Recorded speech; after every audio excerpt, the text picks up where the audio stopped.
Hey guys, tonight we trudge through the salty spray of the Pacific as Marquesan Navigators trust nothing but shells and stars to carry them across endless blue expanses.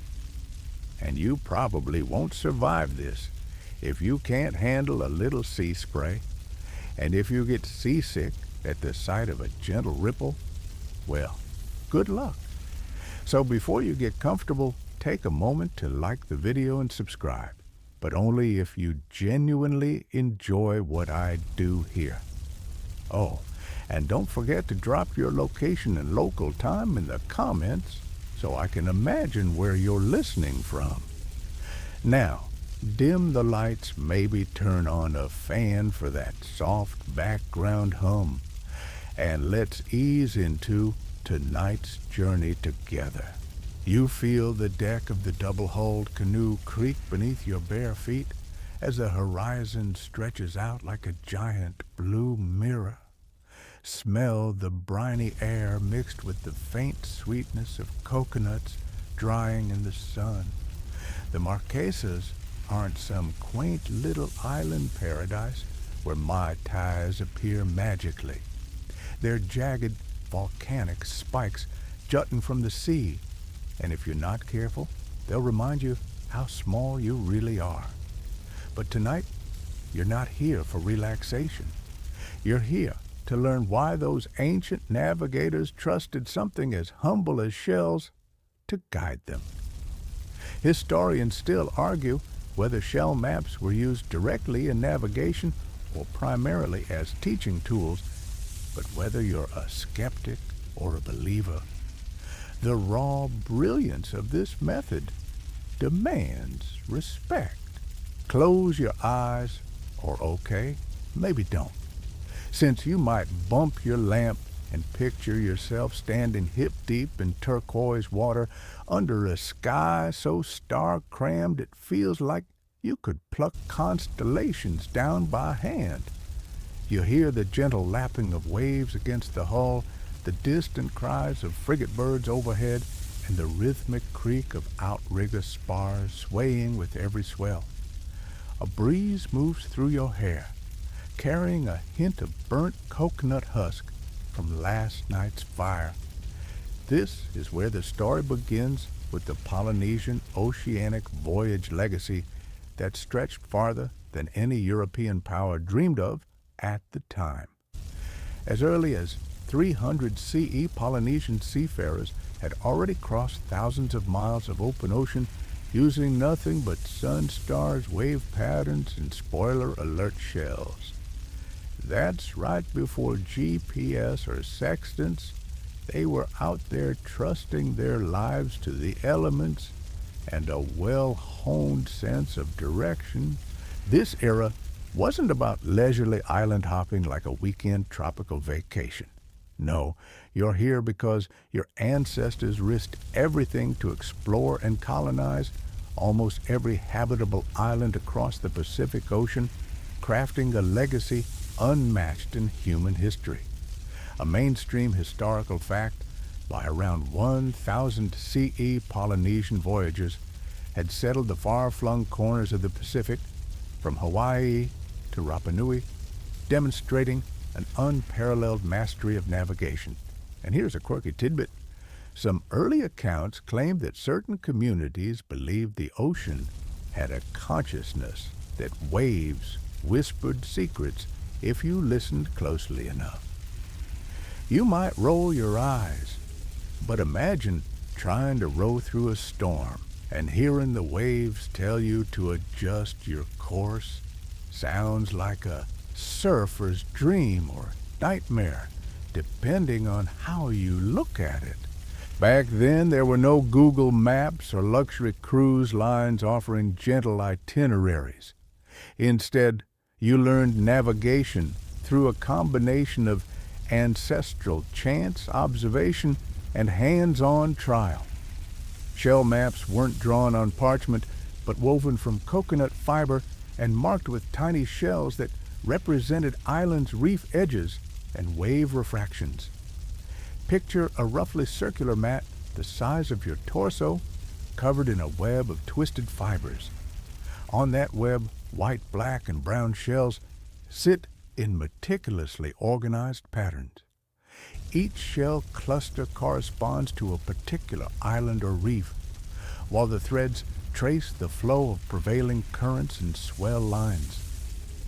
In the dim lamplight of a fail hut, apprentices gathered around an elder navigator's lap, memorizing shell positions as if they were verses in a sacred chant. You might ask why anyone would trust a handful of shells instead of just steering by the stars. Here's where sensory detail comes in. Imagine you're bobbing on the ocean at dawn, the sky still smeared with lavender and gold.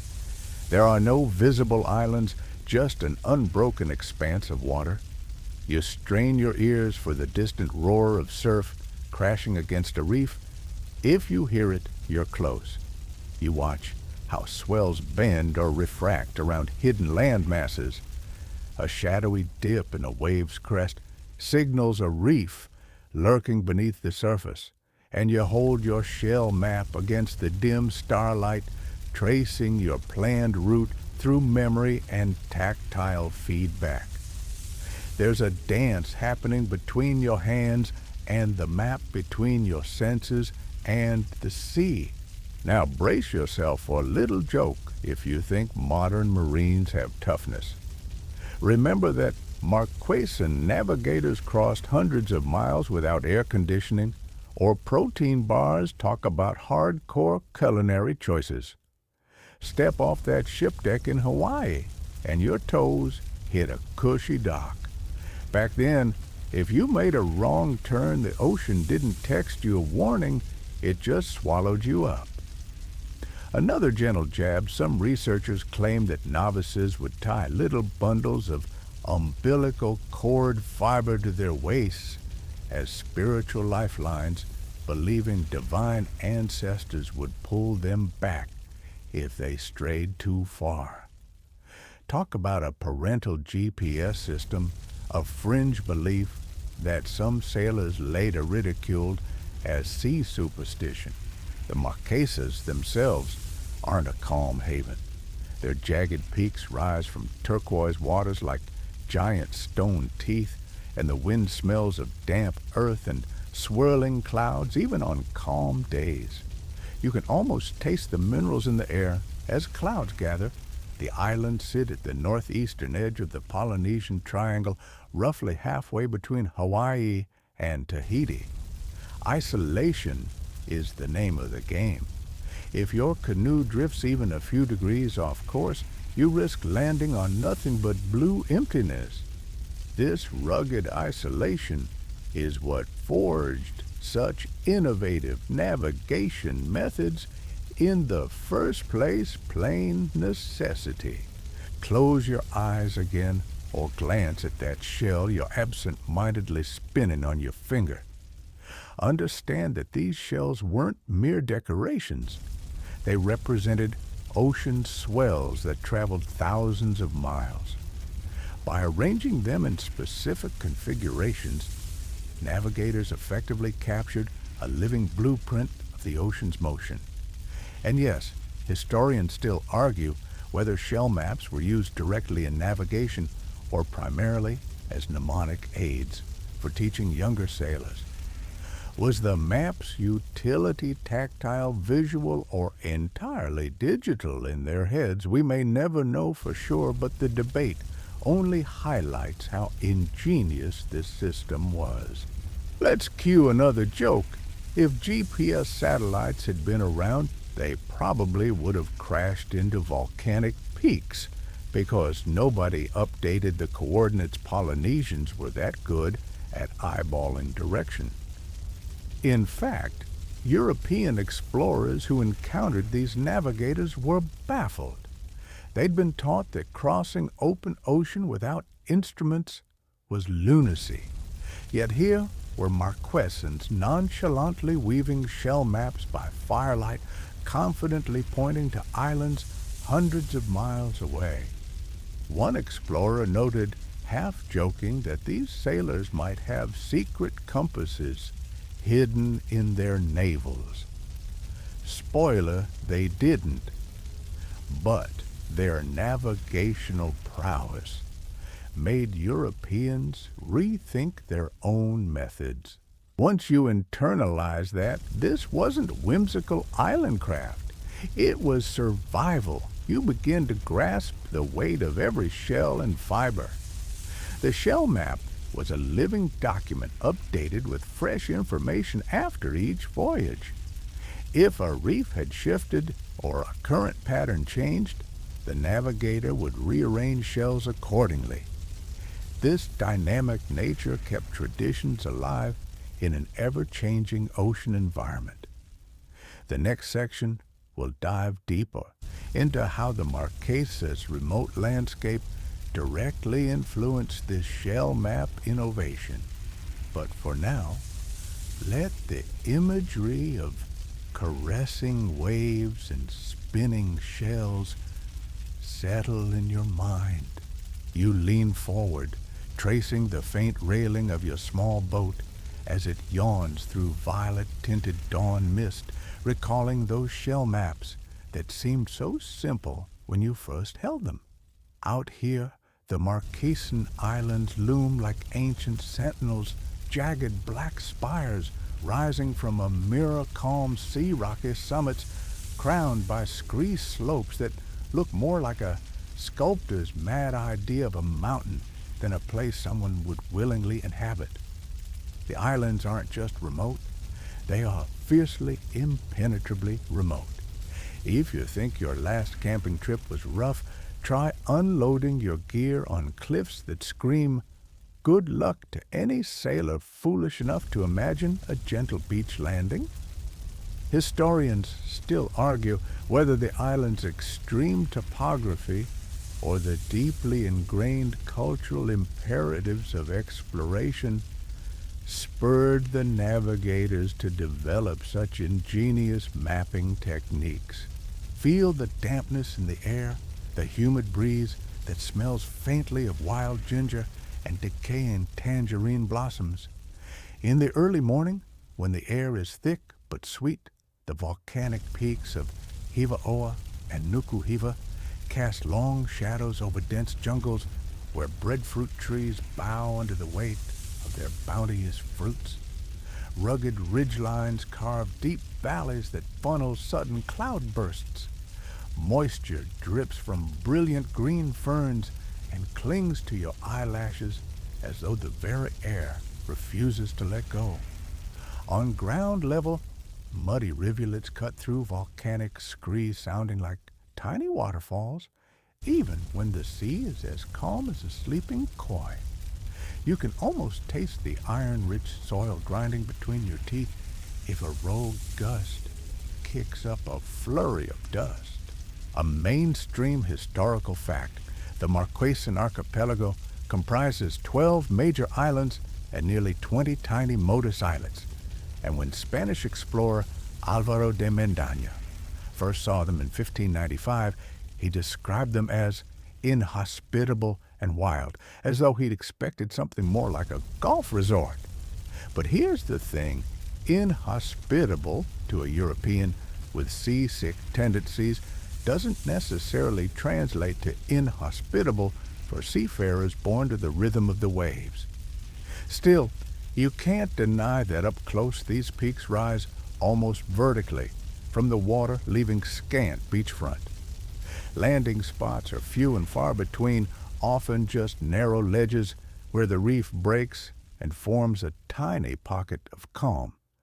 If you pick the wrong place, you'll find yourself wrestling a canoe over sharp coral no easy feat, given that your ancestors had to do it wearing nothing but a loincloth. As you navigate the brackish shallows, you notice seabird colonies on offshore rocks, red-footed boobies shrieking like deflating bike tires, brown noddies flapping lazily against the wind. Folklore holds that these birds flying low in the evening guided canoes toward safe harbor. Some elders claimed that following their flight pattern was as trustworthy as following the North Star. A quirky fringe belief persists that the booby's raspy call carried a hidden code, an end-of-day message like, P.S. Don't fall off the reef tonight. Sure, you might roll your eyes, but when paradise feels more like a labyrinth of spiky cliffs and hidden channels, any edge helps. You might joke that if you ever complain about slow Wi-Fi, consider that no submarine cable reaches these parts. You can't stream a video, send a text, or even FaceTime your mom from a coconut tree. Isolation here isn't just a romantic notion. It means you can't pop out to the store if your outrigger needs a new paddle. In fact, if you break your paddle, you're expected to fashion a new one from a wild Tamanu tree nature's version of IKEA minus the Allen wrench. That necessity nurtured ingenuity. Every tool, every navigational trick had to come from the islands or the sea. If you think your multitasking at a coffee shop is impressive, remember that Marquesan Navigators doubled as astronomers, meteorologists, and marine biologists, all before breakfast. Listen closely to the surf crashing against coral terraces, a sound that shifts from gentle purr to ferocious roar in seconds when a swell hits. Islanders learn to read these cues intimately. 1 minute, the reef is a whisper of foamy lace. The next, it's a thunderous wall of white. Early colonists reported that the reef formed natural breakwaters that protected hidden bays. Merchants in later centuries would later describe these bays as miraculous, though locally they were just Tuesday. You feel the rumble underfoot all the way in your chest when the tide changes. A mainstream fact, the tides around the Marquesas shift by roughly 1.5 meters, far less dramatic than in, say, the Bay of Fundy, but enough to expose vast stretches of razor-sharp reef at low tide. That means timing your landings is a high-stakes game. One wrong guess, and your canoe might lie stranded for hours while the reef bakes under midday sun. Remember that shell map you fingered in the lamplit hut. Now imagine trying to translate that representation in real time. You're standing on a makeshift shore made of basalt boulders. Waves surging so suddenly, you have to sprint back to your canoe, clinging to paddles. Every element of your map, tiny shells signifying current deflections, loose threads indicating prevailing wind directions, ties directly to what you see helplessly unfolding around you. When storms roll in from the southeast, they crash into volcanic ridges, funneling gale-force winds down narrow valleys straight on to hidden lagoons. The map's design accounted for that certain shell clusters correspond to seasonal storm patterns, a piece of knowledge handed down through story and chant. Historians still argue whether these maps documented centuries of trial and error observations, or if they encoded an early form of statistical forecasting. Either way, they codified geological memory in tiny mollusk shells. The island's isolation also forged resilient social structures.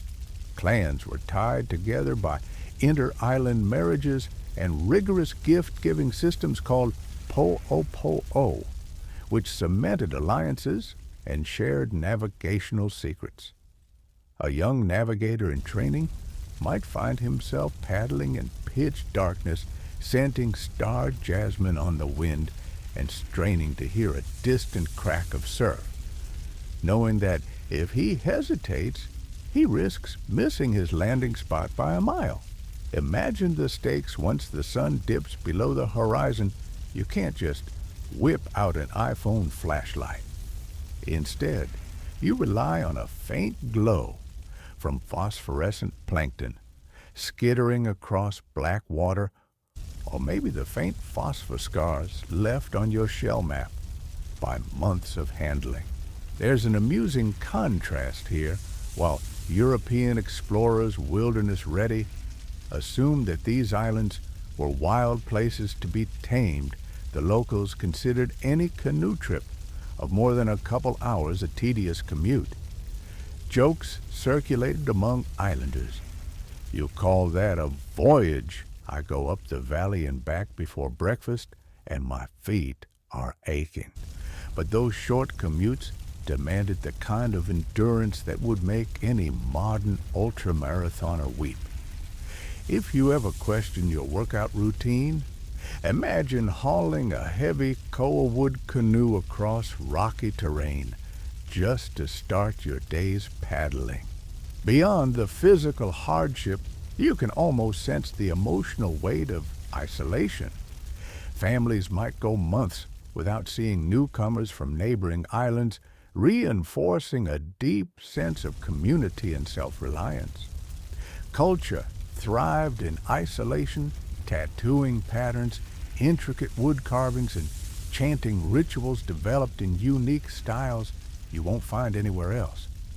Yet those same traditions had an undercurrent of urgency. If your clan lost navigational knowledge, reconnecting to other islands could become impossible. Fringe tales held that wandering too far off a known route risked not just physical peril, but spiritual dislocation, an idea so potent that some refused to sail without nightly chants invoking ancestral guardians. Now, a sleepy little joke: if a Marquesan navigator ever moved to a big city, he'd probably struggle to figure out which way to walk across a parking lot. No stars, no swells, just asphalt and soccer moms backing into your lane. But back on the island, every landmark, every gnarled ironwood tree was a waypoint, a mile marker in an oral atlas. As you stand on a cliff edge overlooking a crescent lagoon, you see why the land itself feels like a map carved in stone volcanic cliffs so steep that they're nearly vertical layers of basalt columns, fanning outward like a choir. Spray from pounding waves hangs in the air like misted confetti, and beneath, coral gardens bloom in neon hues that feel almost otherworldly. If you're wondering how anyone could thrive here, remember that edible plants like Thai plants and pandanus trees grow so abundantly that hunger was rarely the primary concern. Navigating where to find fresh water was the bigger puzzle. Streams tumbled down from cloud-laden peaks, carving narrow ravines. You'd tighten your footsteps on slick foliage, knowing that one misstep could send you tumbling into a hidden grotto. On the shoreline, you find coconut crabs the size of a small dog, sipping sweet sap from fallen palm fronds. Another fringe belief claims these crabs carried messages between islands by clacking their claws in a code decipherable only by high priests. Historians still argue whether that's just tavern tall tales or if some native priests really heard clacking crab Morse code late at night. All these elements, the sky, the sea, the land, coalesce into a singular truth. The Marquesas' extreme isolation and rugged landscape forged navigational genius. No wonder the shell map tradition thrived here. Within every twisted coconut fiber lies the echo of storm-driven water. Every carefully chosen shell embodies centuries of reef observations. And though scholars debate the extent to which geography or culture shaped these innovations, you sense that isolation and need are inseparable. After all, you wouldn't invent a map of nothingness. You would invent a map that honors everything: the jagged cliffs, the hidden channels, the whispering swells, and the ancestors whose voices ride on each wave.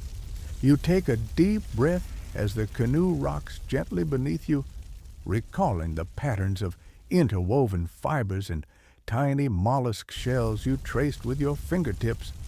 By lantern light, back on the shore, in this moment, as the salty breeze tousles your hair and the low hum of the sea seeps into your bones, you begin to understand how these shell maps first sprang to life. The origins of shell map crafting trace back to a time when Polynesian voyagers forging into the unknown blue void realized that oral chants and memorized star paths alone weren't always enough. Storms, changing tides, and unrelenting mist could all but erase the familiar constellations. Historians still argue whether the true spark of innovation occurred during a particularly devastating voyage or emerged gradually over generations. But what's certain is that navigating open ocean demanded a tangible, tactile reference.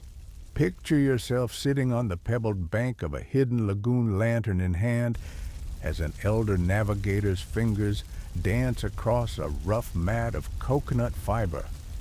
That mat, dense with twists and loops, already represented swirling ocean currents.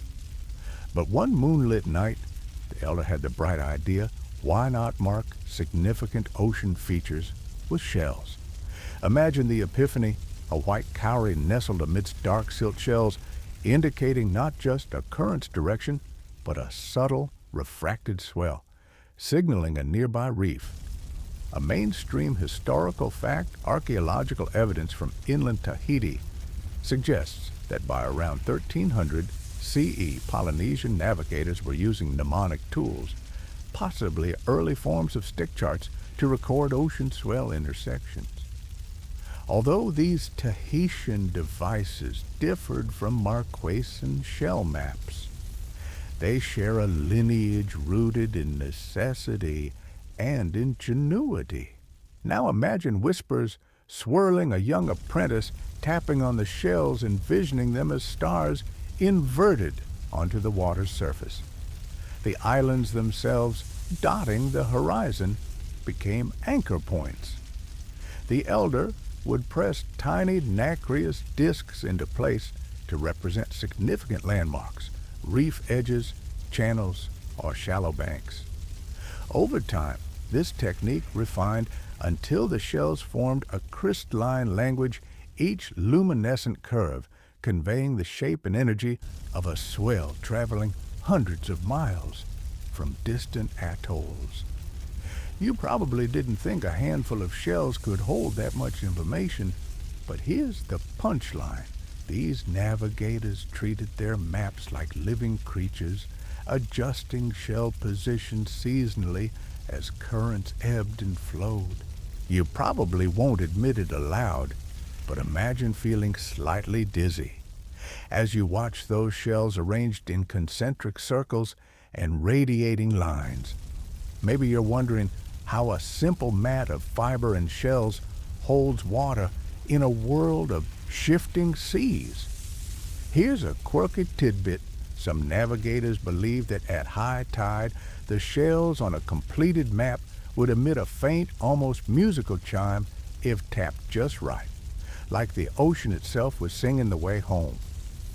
Skeptical, sure, but you can't deny that at 2 a.m. in the pitch black, the glint of a mother-of-pearl shell could feel like divine guidance, and the legend grew until some insisted that the shells themselves were imbued with the voices of ancestor spirits.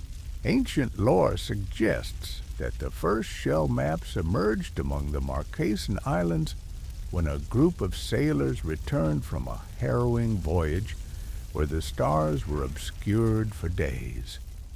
They'd misjudged a current ending up several dozen miles off course and at the mercy of swirling whirlpools. Starved and disoriented, they stumbled upon a tiny motu where an elderly fisherman greeted them with fresh fish and water. As they recounted their misadventure, the fisherman, reputedly blind in one eye, took the battered mat the sailors carried more out of curiosity than anything, and placed shells on it to replicate what he'd recalled of the ocean's motion. When they followed the map on their next journey, they arrived at their home island safely. Whether that exact story is fact or embellishment, it's widely repeated in oral histories, underscoring a belief that necessity gave birth to brilliance wherever sailors roamed. Imagine now how these maps evolved kernels of shells representing major directional swells, clusters of dark shells marking dangerous reef tongues, long fibers tracing the flow of eddies around the islands. You can almost hear the soft scratching of the elder's fingernails as he explains each symbol, pointing out how one particular shell signifies the occasional oogai storm surge from the southeast, those rare ferocious swells that seem to come out of nowhere. And as the apprentice absorbs every detail, he's told that the map isn't static. As currents shift with seasonal trade winds, the shells must be reconfigured. It's like watching a dynamic dance frozen mid-step, waiting for your touch to make it whole again. A mainstream historical fact by the early 1500s European mariners like the Spanish navigator Alvaro de Mendaña, recorded seeing Polynesian crews using navigational artifacts unlike anything in Europe, thinking they were decorations or ritual objects. They had no idea these were sophisticated mnemonic devices. But beyond those first recorded observations, details on the exact moment Marquesans began shell maps remain elusive. Some argue these tools existed as early as the 12th century, while others place their roots closer to 1400 CE.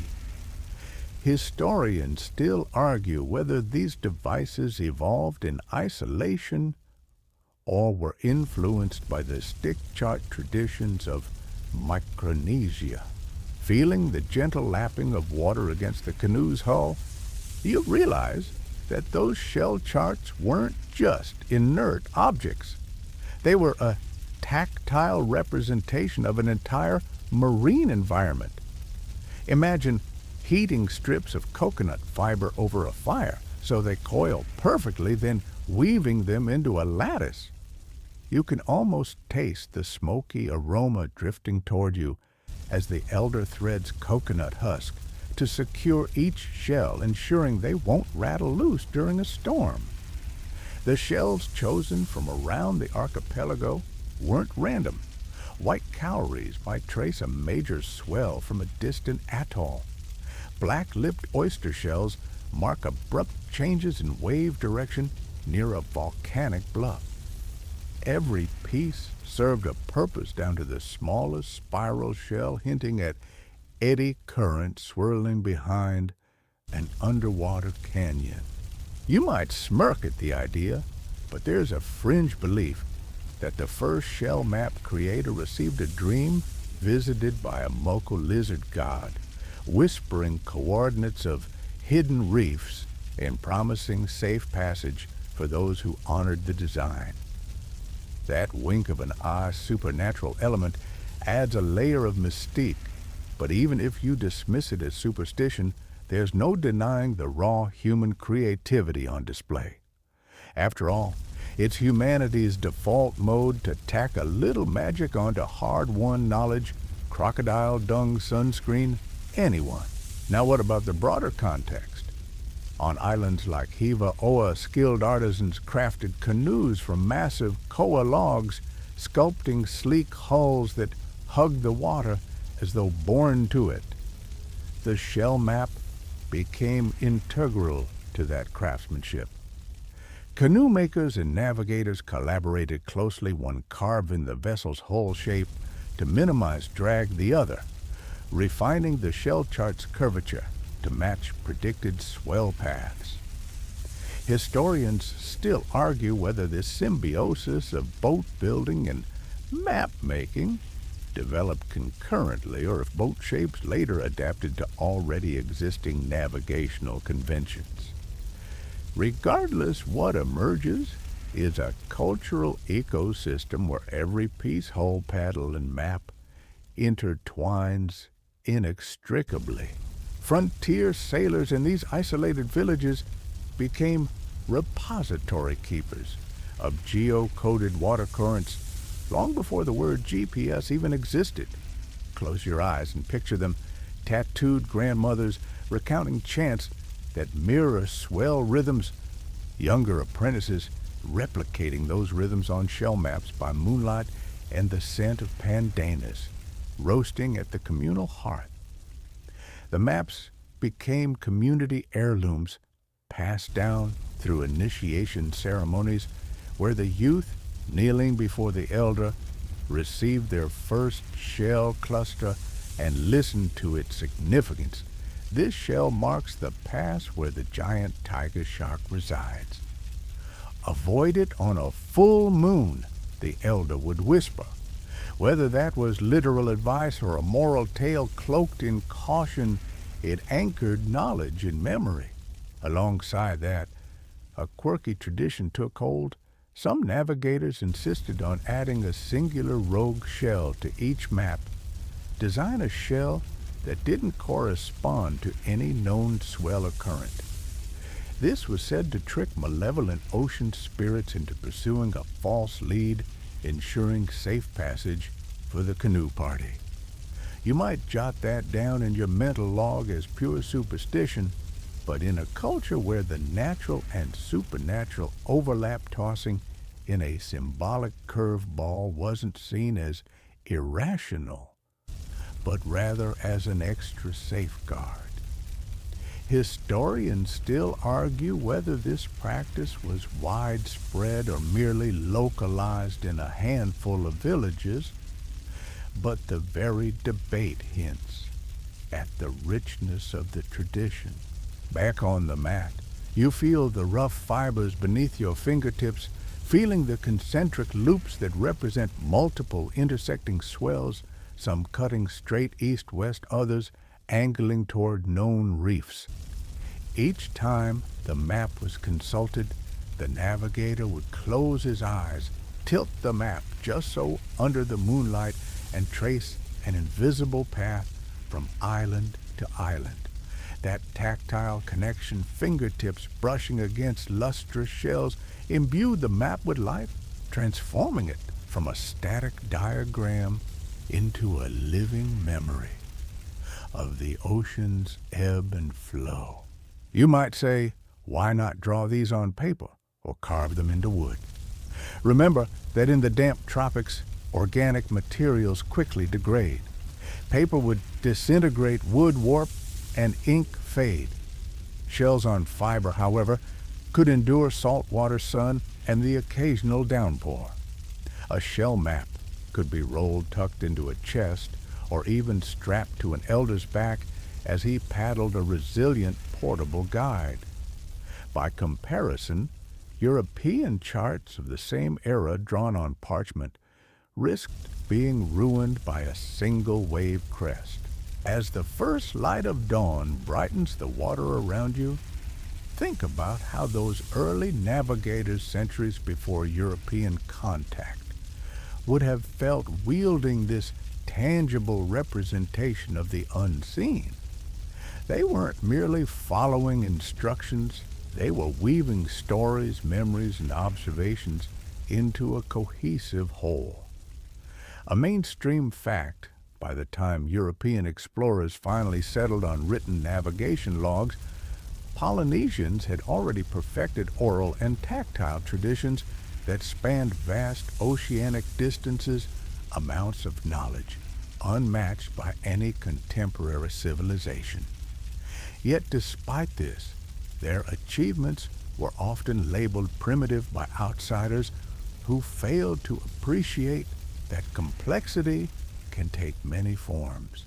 In the end, the origin of shell map crafting is a testament to human adaptability and the hunger for exploration.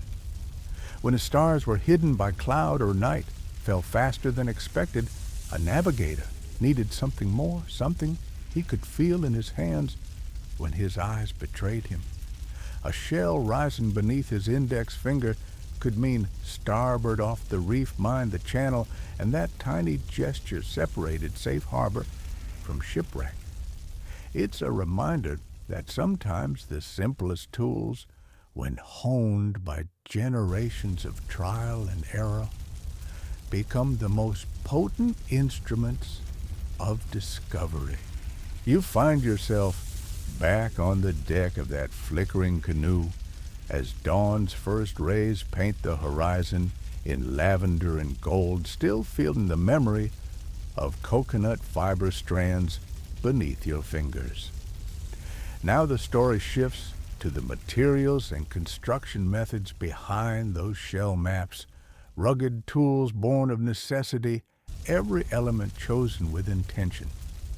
You probably have a drawer at home stuffed with random cables and gadgets you never use.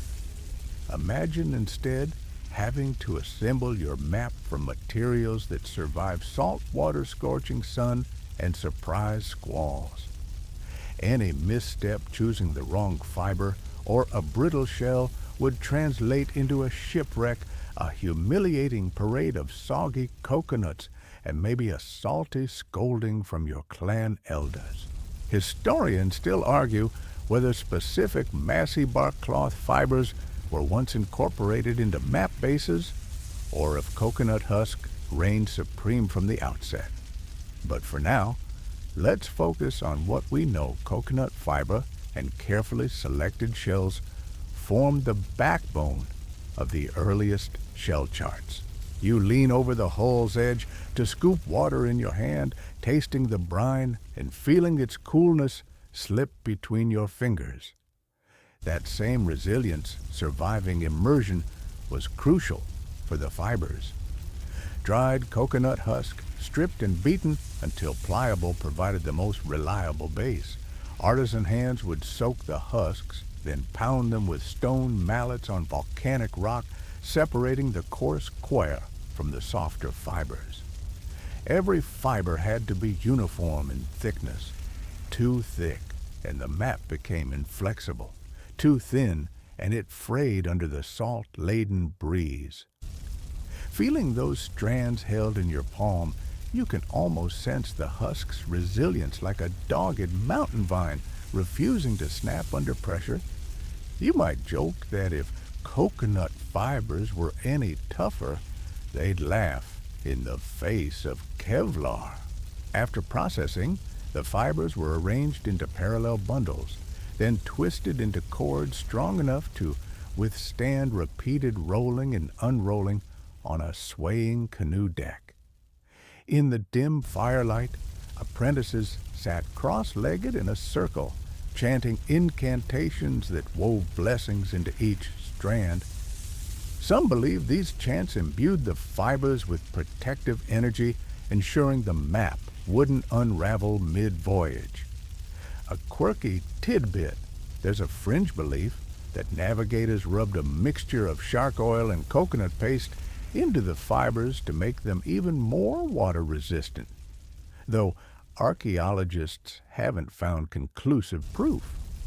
Whether that was widespread or mere tall-tale banter around hearths, the notion underscores the length these mariners went to protect their lifelines. You scratch at the back of your neck, still sticky from the sea spray, as you watch a master navigator demonstrate coiling methods.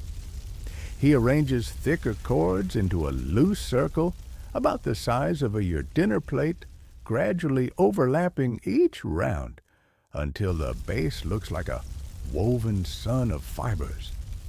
Imagine the cozy comfort of a braided rug, except every loop leads to potential salvation or doom. Once the base was complete, artisans wove thinner crosshairs of fiber, creating a crisscross lattice and interconnected web representing intersecting sea currents and swell patterns. If you think your internet cables get tangled, try untangling a fiber base while balancing on a canoe that just hit a rogue swell. A mainstream historical fact: Pacific Islander cultures, including those in the Marquesas, mastered complex bark cloth weaving and fiber braiding techniques by at least 1,000 CE skills they repurposed for navigation tools alongside clothing and domestic items. Then came shell selection. You peer down at the waterline half expecting a shell to wash up just for you to pick. In reality, navigators gathered shells from reef flats and tide pools, cowries, trochus, and black-lipped oysters, each chosen for color shape and density. White cowries glint in the moonlight like tiny beacons. Brown-tipped shells mimic the rust-colored currents near volcanic upwellings. You probably store cheap plastic in your kitchen without a second thought. But each shell used in a shell map earned its place through rigorous vetting. Too porous, and the shell would crumble after a few voyages. Too small, and its details faded in tactile recognition. The texture mattered. Nacreous shells offered a smooth, reflective surface that navigators could identify by feel in total darkness. You reached toward the water, half expecting to feel the same nacre smoothness, but only touch cold wood. Those collecting the shells had to time their harvest precisely during low tides or certain lunar phases when coral reef holes exposed prized trochus. If you ever suffered through a Black Friday sale, you know that timing can make or break your day. Similarly, navigators stalked reef flats at dawn to gather perfect specimens before the tide returned. Some elders insisted that only shells collected on moonless nights held maximum navigational clarity, because moonlight could confuse the shell's shimmer, or so the lore goes. Historians still argue whether that was a genuine practice to avoid solar glare on the water, or simply a superstition spun to add drama to shell-gathering rituals. As you sit on a rock listening to waves lap against basalt cliffs, you realize that shells weren't just collectibles. They served different functions. Large cowries indicated major islands or atolls. Elongated conical shells traced the paths of prevailing currents. Flat clamshell pieces marked shallow reefs. A tiny spiral shell could represent an eddy swirling behind a submerged pinnacle. Once a shell type was chosen, each had to be cleaned, meticulously boiled to remove any lingering organic matter, and then dried in the sun to prevent mold. You wipe your palms on your shirt, itching at the memory of that clump of seaweed stuck to your leg earlier, a small annoyance compared to the stench of a rotten shell festering unnoticed in a map's fibers. After the shells were ready, they were placed in small woven baskets made of pandanus leaves. You might find it quaint, but harvesting pandanus involved careful selection. Only leaves dried in specific sun and shadow conditions produced the right flexibility. Historians still argue whether pandanus baskets originated solely for navigation or if they were an offshoot of food storage technology, but either way, the craft demanded skill. Pliable pandanus strips were softened by steaming over fragrant Thai plant leaves, giving them a subtle, sweet scent.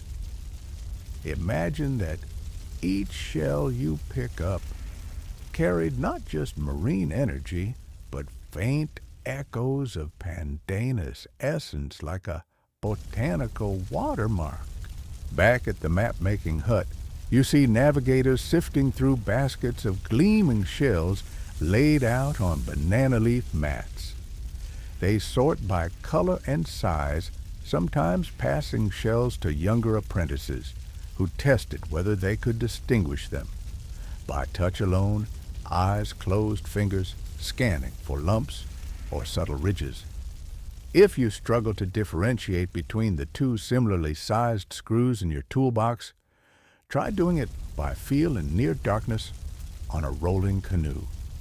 A mainstream historical fact by the 17th century European colonizers frequently commented on the Marquesan skill of identifying objects, blindfolded attributes of their acute tactile intuition, honed for navigating without sight. Now the artisans begin arranging shells on the fiber base. They don't glue them or tie them to the fibers. Instead, they wedge each shell into the lattice, securing it through tension. Each shell's curvature and width must match the fiber's gap. If it's too loose, it rattles with every swell. Too tight, and it risks cracking the shell outright. There's a quiet hush here, a concentration that borders on reverence. You might whisper a joke about needing a Geiger counter to detect such focus, but that underplays the gravity. One misplaced shell could mislead an entire voyage. A quirky belief held that a shell's slight movement during a test roll signaled hidden flaws like a modern quality control check, except done with ceremonial drum beats and low chants. As shells are set, you can almost feel the map shifting beneath your hands. Fibers tighten, shells nestle deeper, and a complex design emerges. A central shell grouping might radiate out like sunbeams, each ray indicating a known swell track. Surrounding clusters mark island clusters, each shell's color, echoing coral formations the navigator once glimpsed from the crow's nest. Every artisan knows the old saying, "The map you hold in your hands is older than the hull that carries you." A fringe notion suggests some shell maps integrated tiny pieces of whale baleen, flexible strips marking fluctuating currents, though whale conservation taboos make direct evidence scarce. Whether fact or poetic embellishment, this notion underscores how seriously islands took every available material. You pause and run your fingers over a partially completed map, feeling the ribbing of each shell's underside and the slight give of the fibers. The scent in the air combines salty sea spray and the faint smokiness of a coconut husk fire still smoldering outside. That aroma etches itself into your memory, the scent of creation of lives depending on this woven chart. If you ever doubt how ordinary materials can become extraordinary, think of this: the cobbler uses leather to protect feet. Here, coconut fiber and shells safeguard lives at sea.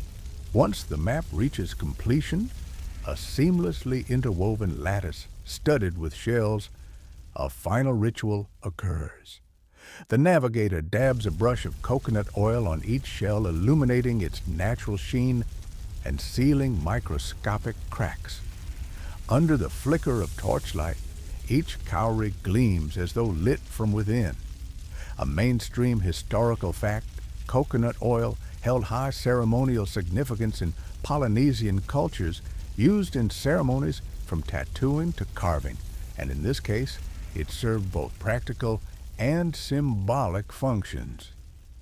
It added water resistance and imbued the map with blessings, tropical perfume, with a side of divine protection. A whispered chant rises as the navigator encloses the map in a pandanus leaf wrap, ties it with braided cord, and stores it in a carved wooden box. The box itself is adorned with traditional Marquesan motifs, geometric patterns signifying ocean waves. If you run your finger along the carvings, You can feel the grooves are worn smooth, evidence of countless voyages. A quirky legend insists that one famed map box was so sacred that only blood relatives of the master navigator could open it, lest the map mislead outsiders to vanishingly small islands. Historians still argue whether that particular story is fact or a crafted myth to deter rival sailors, but it's a good reminder even the container mattered as much as its contents. Now imagine yourself tipping the box open under a swaying mast, the lantern light revealing the map's intricate details. You feel the ridges of shells under your fingertips, map edges curling slightly from the salty air.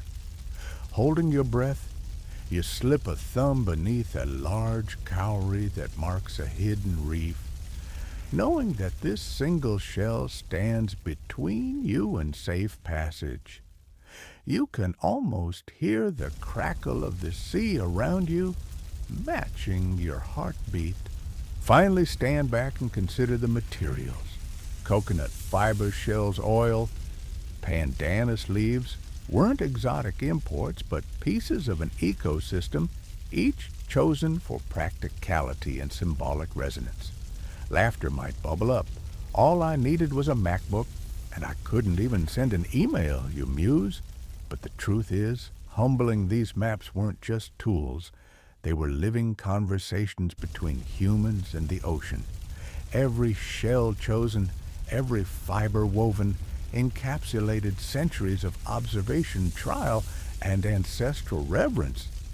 And before you can blink, the canoe punches into the first light of morning, and you realize you're not just holding a map. You're cradling the distilled essence of maritime genius, born of isolation, forged by environment, and perfected by hands that knew both hardship and hope. You're rocking gently on the canoe again, fingers itching to trace that familiar grid of intertwined fibers and glinting shells, because now comes the real test, reading the shell map patterns. You slide a hand across the rough coconut fiber lattice, feeling the raised bump of a white cowrie shell nestling against your fingertip. It might look simple, just a shiny mollusk glued onto a mat, but that little beacon hides a trove of information. You probably scroll through GPS coordinates on your phone without breaking a sweat. Here, in contrast, you learn to read the ocean by touch and intuition, with nothing but your fingertips guiding you. Historians still argue whether novices memorized every pattern in advance or learned by feeling as they sailed. But either way, this isn't a leisurely puzzle. It's the difference between smooth passage and a splintered canoe on a hidden reef. Imagine the base map spread before you like a spider's web. Shell clusters are arranged in broad arcs and radiating lines. Each arc represents a major swell direction. Think of it as a giant invisible hand, sweeping across the Pacific, pushing waves from afar. A mainstream historical fact, navigators could detect swells generated as far away as the Aleutian Islands, with wave energy traveling thousands of miles. The shell map captures these intersecting swells, especially where one current cuts across another, altering wave angles. That intersection might indicate, for instance, that a reef lies downstream, bending waves inward. So when your eyes can't see beyond the horizon's curve, your fingers read the shell map, and your brain reconstructs an invisible seascape. Lean in and feel how the shells form spokes around a central whirl of fiber. That swirl marks the home island, your anchor point. Radiating outward are concentric lines of shells, each line a guidepost. Secondary clusters mark smaller islands or atolls. If you sense a string of shells angling slightly east of north, that's a swell pushed by the southeast trade winds that bounce off a distant volcanic outcrop. You might run a finger along that line until it ends at a cluster of dark shells. Those are warning sharp coral reef ahead. A quirky tidbit: some navigators insisted that certain shells, when rubbed briskly between thumb and forefinger, emitted a faint hum, a sort of natural sonar echo. Whether that's true or just maritime legend, it kept apprentices rubbing shells in the dark, convinced they'd hear the reef from miles away. As you trace a path, you become aware that the map has no absolute orientation. North, south, east, or west aren't explicitly labeled. Instead, orientation is relative. You align the map so that the central shell grouping faces the current swell direction. If you're sailing under a northeasterly wind, you rotate the map until that swell cluster aligns with the ocean's mood. In this way, the map acts as a dynamic compass. Historians still argue whether this relative alignment was more subjective than navigators later admitted. Some suggest that each map might be unique, requiring intimate knowledge of the creator's mental model. In other words, if you're handed someone else's shell chart, it might as well be a cryptic crossword in a language you don't speak. Picture yourself standing at the bow as the stars transition to slivers in the pre-dawn. You reach for the map, pressing it against your chest to steady it against the rolling waves. You feel clusters of shells spring to life beneath your fingertips, some thick and smooth marking reliable, well-known swells, others jagged and knobbly, denoting erratic currents. It's like reading Braille, but each dot is charged with centuries of ocean lore. One shell you feel might represent a powerful flood tide funneling through a narrow pass, the kind that could rip a canoe from its mooring if you misjudge its timing. If that shell cluster is directly beneath your thumb, you'll know to wait for slack water before paddling forward. The shells themselves vary in texture and weight. A polished white cowrie glides smoothly, while a barnacle-encrusted oyster shell feels rough and bulbous. Navigators could by feel alone distinguish subtle differences. Is that shell representing a deep, rolling swell or a shallow, choppy one? A mainstream historical fact, oral testimonies, collected by 19th century ethnographers, recount navigators reading maps, blindfolded hands, moving methodically, pausing only at shell clusters that demanded extra caution. The artisans who placed those shells had to anticipate which features would require quick identification in low light. Imagine trying to tell the difference between two pieces of dried spaghetti in pitch darkness, except each spaghetti matters more than your next breath. One tricky part is identifying transitional zones, areas where swells shift direction around hidden reefs. These are represented by overlapping shells. Sometimes two colors fused white cowries snuggled against darker trochus, indicating a collision of swells. If your finger senses that collision, you know the water will surge and fold unpredictably.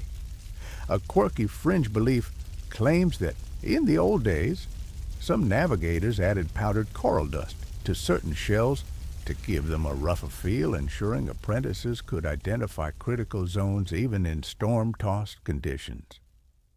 Historians still argue whether coral dust was actually employed or if this is simply a colorful story passed down over generations, but the debate highlights the degree to which tactile feedback was everything.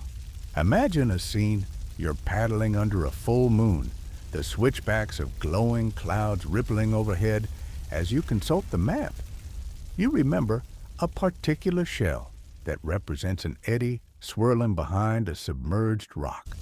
If you miss it, you could be driven off course by several miles. So your fingers hover over that cluster, verifying the direction of the eddy's rotation. That tiny rotation corresponds to an actual whirlpool that, cruising at maybe 2 knots, could push you northward when you thought you were heading west.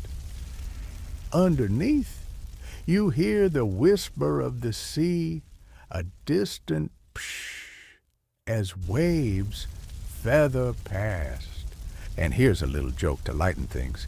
If you think your car's GPS occasionally reroutes you down a dead-end road, try trusting shells in a storm. At least your GPS recalculates. This system demands you internalize the ocean's vocabulary shell. By shell, swirl by swirl. You might chuckle at modern sailors' complaints.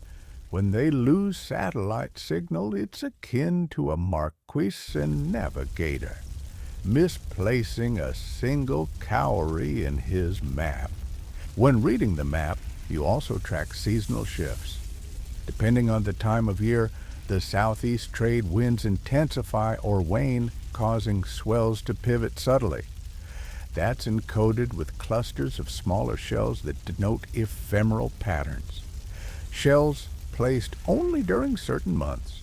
A mainstream historical fact: traditional knowledge holders in the Marquesas still note that cyclone swells entering the Pacific from the south can override dominant trade wind swells, a nuance captured in map details. If your map shows a specific brown-lipped oyster at a given location, it might signal the window when cyclones form, cautioning against voyages during that period. Feel your palms grow slick with sweat as your hands move swiftly over the woven fibers. You recall the elders' words: when the shells speak, listen. It's not literal, but that admonition highlights the interplay of tactile sensation and intuitive leap. You sense that shell under your middle finger, quivers perhaps a subtle depress when the canoe lists. That indicates a significant swell channel on your starboard side. You nod to your crew, adjusting the outrigger float to balance the canoe as you approach a faint horizon shimmer that could be a hidden atoll. Without the map, you drift aimlessly. With it, you're threading through a 3-dimensional ocean tapestry. Now let's cover the corner case. What about dark nights when clouds swallow the moon? Here the map's haptic design shines. Navigators arranged shells so that clusters representing major islands were always near the map's edge, where you could grab a firm hold and orient by touch. If a big cowrie sits snug in the lower right corner, you know that island lies starboard as you head east. By feeling edge-to-center relationships, you reconstruct cardinal directions. A quirky anecdote recounts a navigator who, grounding in complete blackout, read his shell map by pressing a coconut oil-soaked leaf onto the shells, hoping that the slick residue would outline shell shapes against the leaf, an impromptu reverse reading technique. Historians still argue whether that clever trick was common or merely folklore, but it underscores how every bit of creativity mattered. You probably wonder, how did they keep maps accurate across generations? Here's where regular map maintenance played a role. After each voyage, navigators compared actual experiences. Boat logs weren't written, but oral accounts and mental imagery were shared. If a reef had grown or a current shifted, a shell would move slightly along the fiber, a nimble adaptation. A mainstream historical fact reef growth rates in the region could alter navigational landmarks within a decade, making such updates vital. Some villages held annual map reweaving ceremonies, inviting navigators from various clans to compare versions and share notes. That fellowship ensured that even forgotten shell placements were corrected. Picture yourself at one of these gatherings' hut walls, ringed by navigators drumming low rhythms as apprentices run fingers over multiple maps laid out side by side. Cocoa lamps flicker overhead, and someone whispers if a particular cluster needs shifting. There's a hushed urgency. Misplacing a shell by just a few inches meant misjudging a reef by miles. Another quirky notion suggests that during these ceremonies, a judge navigator would blindfold others and challenge them to locate hidden sea features solely by feel. If you nailed it, you earned high honor. If you fumbled, you might spend the next year paddling reef surveys in penance. Eventually, you internalize the pattern so thoroughly that you no longer need the map. Your fingers can fly across a mental shell chart built from years of immersion. You trust muscle memory when you shift the canoe to harness a particular current. A mainstream historical fact, Maui navigators sometimes traveled over 2,000 miles, guided by memory alone, arriving virtually starved of consciousness until their landfall. Without shell maps, that feat still stands as one of the greatest navigational accomplishments in human history. Yet even the most confident navigator kept a map close and charm, a backup, a talisman. Before you drift off to sleep tonight, consider the gravity of what you've learned. Reading a shell map isn't a passive exercise, it's an active dialogue with the sea. Your hands must translate tactile cues into mental maps of underwater topography. Somewhere between the curve of a cowrie and the weight of a trochus, you find your path. And if a storm breaks unexpectedly, you recalibrate by touch, not by touch screens. As you settle your weight at the stern, the canoe cutting through glassy water, you might feel just a twinge of envy for those average sailors who have GPS.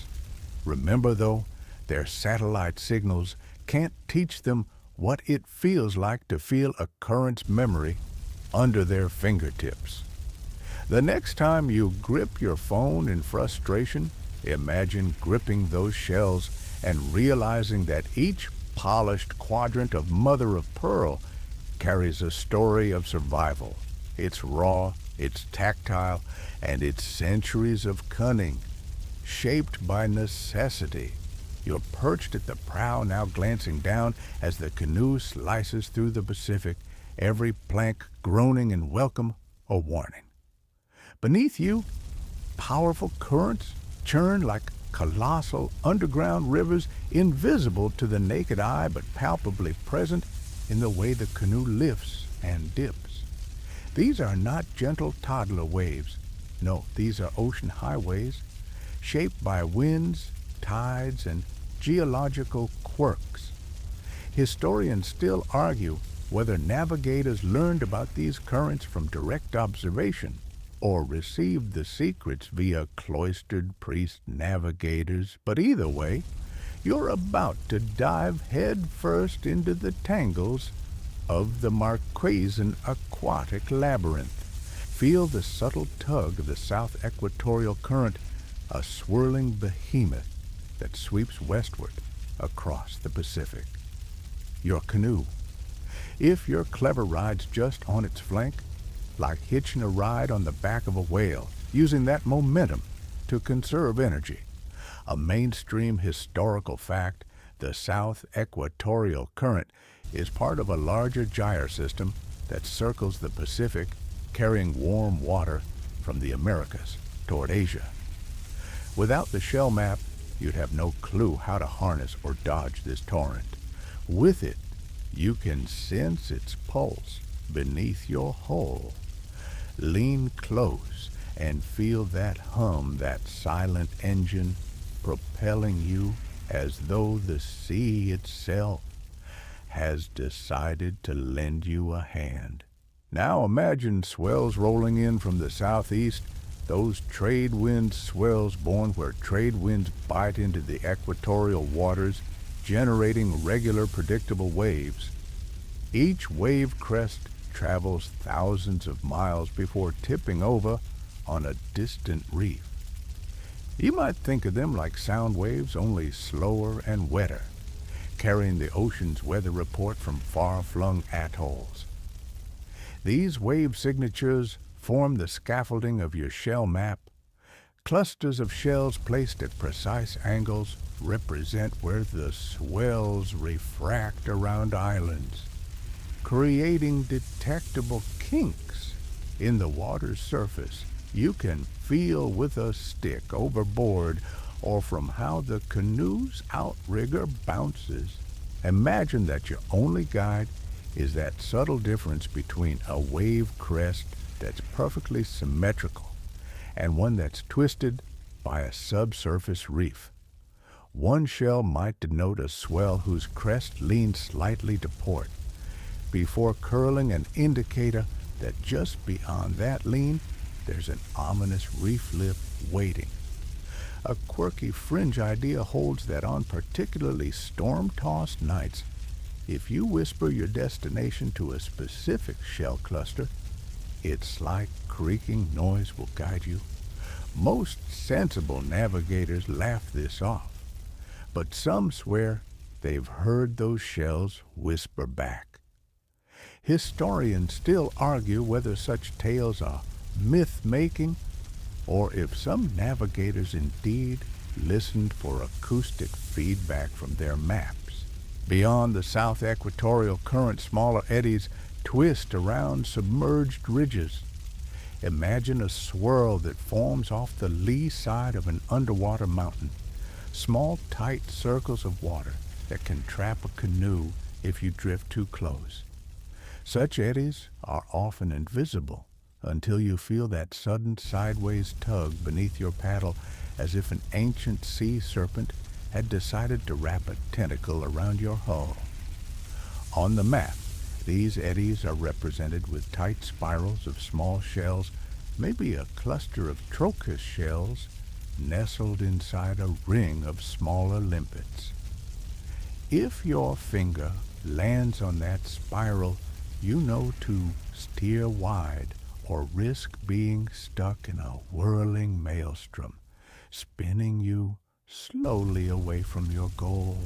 You inhale the salt-laden breeze and recall that the Marquesan Islands sit at a unique convergence where the northern and southern hemispheric gyres almost meet, creating a jagged seam of mixed water masses. That seam manifests as choppy, unpredictable waves that can flip a canoe if you're not paying attention. Those mixed wave signatures are captured on shell maps through irregular shell groupings, clusters of mismatched colors and textures, indicating that wave patterns here are anything but uniform. A mainstream historical fact: the confluence of northern and southern hemisphere currents near the Marquesas results in distinct thermal gradients affecting both wave height and water temperature, data navigators noted long before Western science charted them formally. Feel the warmth of that knowledge coursing through you like a liquid electricity as you remember that specific patch of shell map where white cowries and dark scallop shells overlap.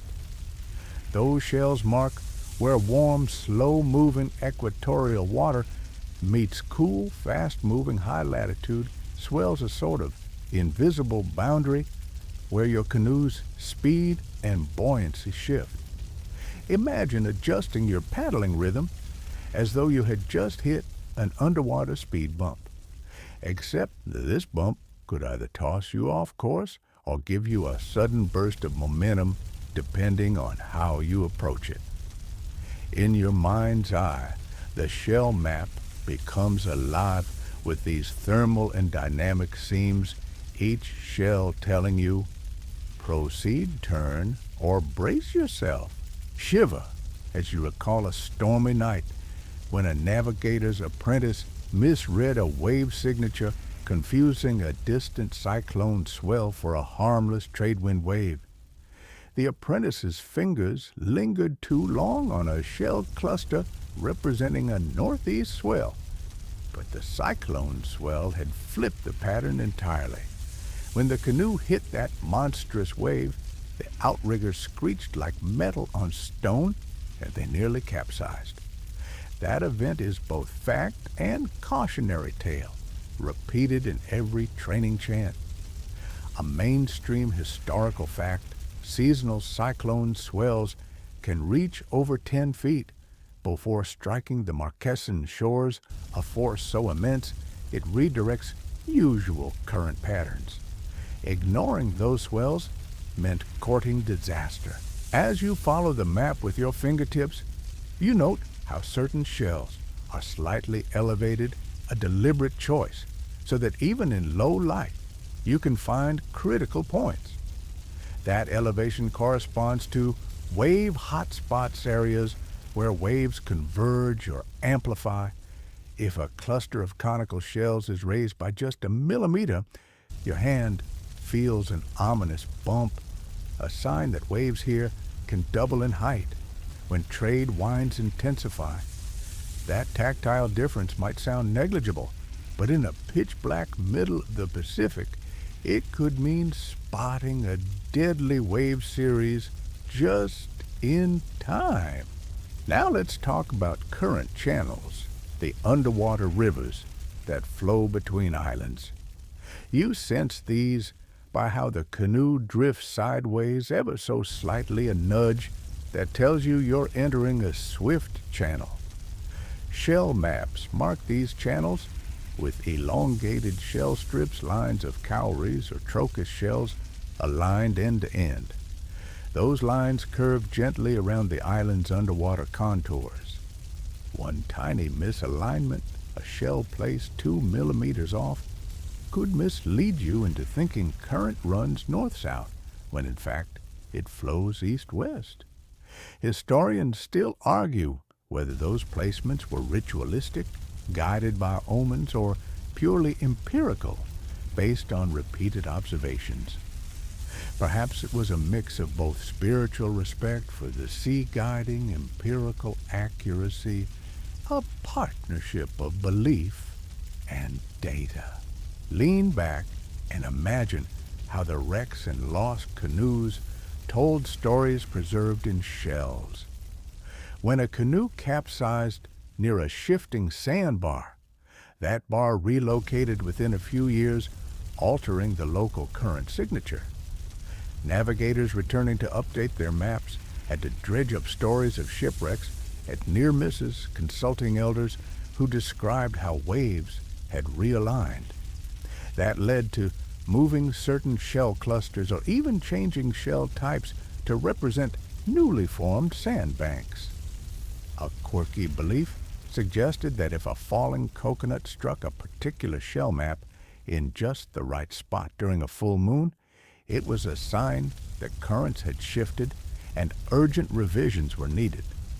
Historians still argue whether such superstitious events genuinely sparked map updates, or if they were mere narrative flourishes to dramatize a routine practice. You can almost taste the salt as your teeth grit, remembering the first time you sensed a cool upwelling swirling beneath you, a sudden drop in water temperature that felt like someone had dumped a bag of ice cubes under the canoe.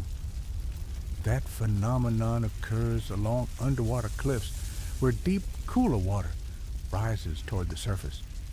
On the shell map, navigators represented upwellings with translucent shells. Fragile shells you must handle carefully because they mark sources of rich fishing grounds as well as turbulent waters. A mainstream historical fact, upwelling zones around the Marquesas bring nutrient-rich waters to the surface, supporting vibrant marine ecosystems, but creating choppy seas that navigators viewed with both reverence and trepidation. Now feel the wind brushing against your cheek as you crouch low, palm flat, against the shell map, aligning it with the sea's rhythm. You know that seasonally the southeast trade winds strengthen, funneling waves into tight, regular sets. That regularity is a boon. Predictable waves are easier to ride or avoid. Yet during La Nina years, those patterns warp waves, become irregular, and current flows shift unpredictably. On the map, those anomalies are logged as clusters of atypical shell formations, shells placed diagonally to mark outlier swells that only appear during specific climatic events. A quirky anecdote tells of a navigator who during a La Nina anomaly refused to shave for a month, believing his unkempt beard would help him feel subtle changes in breeze and swell before the map could register them.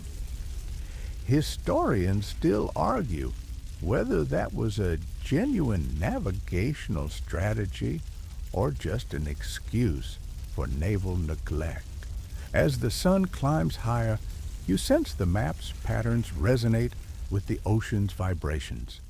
You lift your hand and trace a shell cluster that corresponds to a localized gyre, circling a submerged volcanic peak. That gyre, though small, exerts a powerful influence on tiny swells pulling water around like a spinning top. Navigators marked it with a ring of shells so intricate that only they could replicate its precise curvature. One misplaced shell in that ring would reroute your entire trajectory around the peak, costing you days of paddling to correct. Today, satellite imagery can show such features in minutes, but here, centuries of human observation distilled into a handful of shells did the job. Finally, you exhale, feeling the weight of all that knowledge embedded under your fingertips, centuries of wave hunts, current chases, and reef gambits. You might smirk at modern surfers complaining about small waves, but remember, you're reading signatures of waves born thousands of miles away, riding currents that span the globe, all through a tactile code of shells on fiber. That's not a marketing gimmick. That's raw, unfiltered maritime genius. You steady yourself as the canoe dips and rises, recalling how you laid your palm on that shell map back on shore, feeling its gentle, pulsing presence beneath your fingertips. Now, you're at the mercy of two guiding forces, the silent script of stars above and the intricate patterns of shells before you. Together, they form a navigational duet that carried Marquesan Navigators across vast ocean distances. Picture the sky unfolding before you like a dark canvas speckled with luminous dots, each star a reference point in an age before satellites.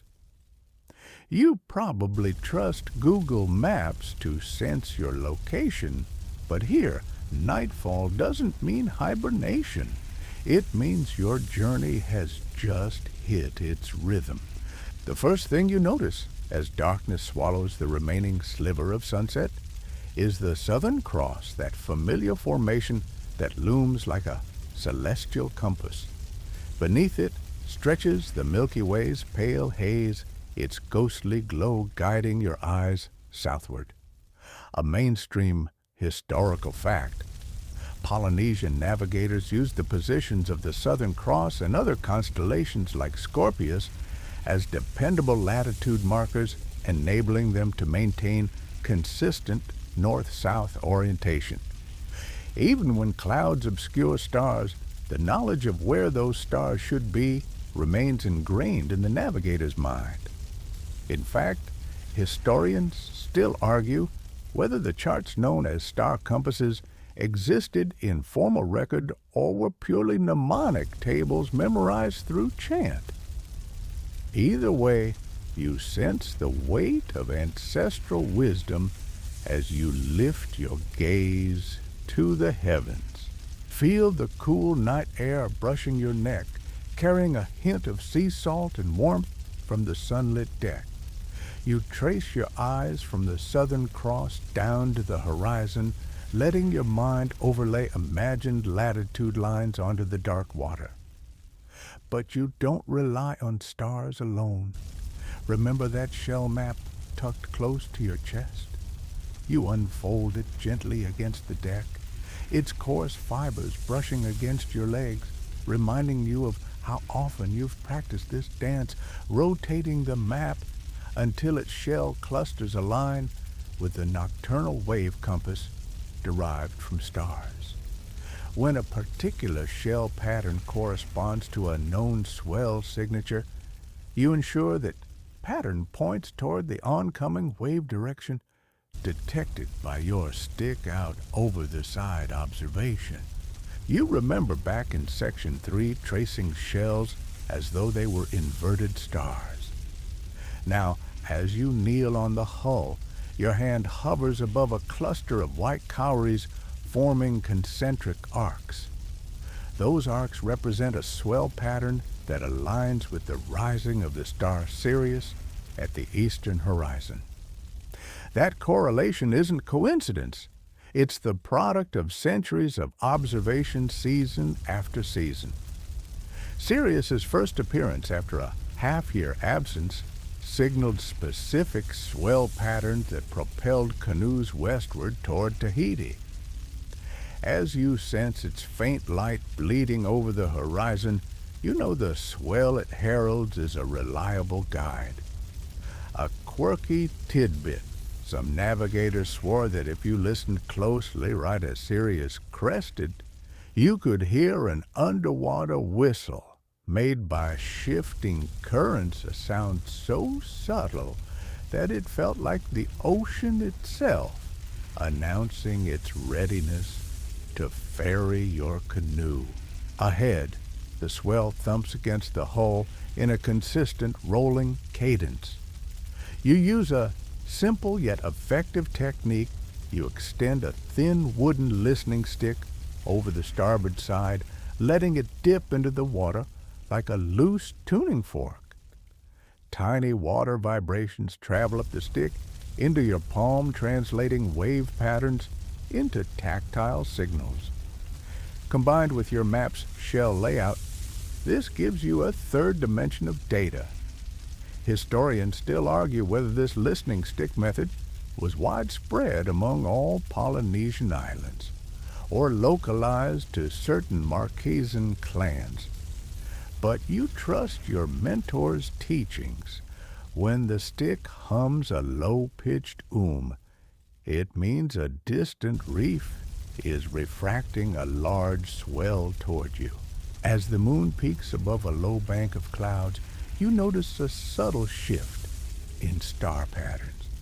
A cluster of stars that once formed a reassuring arrow now tilts slightly, indicating both your latitude and the shift of prevailing winds. You rotate the shell map until that arrow of shells matching those stars points toward the corresponding swell. Rotating the physical map to match the sky's map is a reflex by now, but every evening brings a slight variation, a reminder you're never operating on autopilot.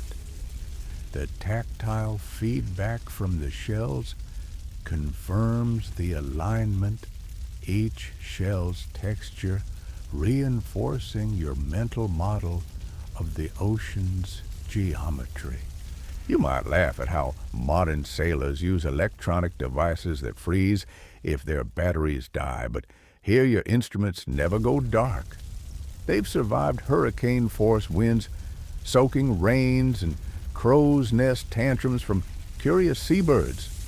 Yet, as reliable as stars and shells are, you also tune in to subtle environmental cues, the air temperature, the humidity shift on your skin, and the faint glow of phosphorescent plankton outlining the canoe's silhouette. As you remember from Section 5, those plankton blooms often form in the lee of reefs, creating luminous trails that mimic your shell map's hidden reef clusters. If your map shows a cluster indicating a reef at position X, and the plankton glow appears at position Y, you adjust your course sometimes mere finger widths on the map. Determine whether you skirt a reef or collide with it. Now let's add a pinch of humor. If your phone's GPS signals 1 kilometer off your actual location, you grumble, "I paid for premium satellite navigation." But when you're adrift in the Pacific using shells and stars, even a half-degree misalignment could mean missing a speck of land. You chuckle at how spoiled you are. Back then, a misalignment meant your clan's banana crop risked rotting before your late return. Around midnight, the wind shifts from a gentle breezy hum to a more insistent whisper. Trade winds, strengthening slightly, causing a shift in swell angle. You feel the switch as a subtle sideways push on the hull.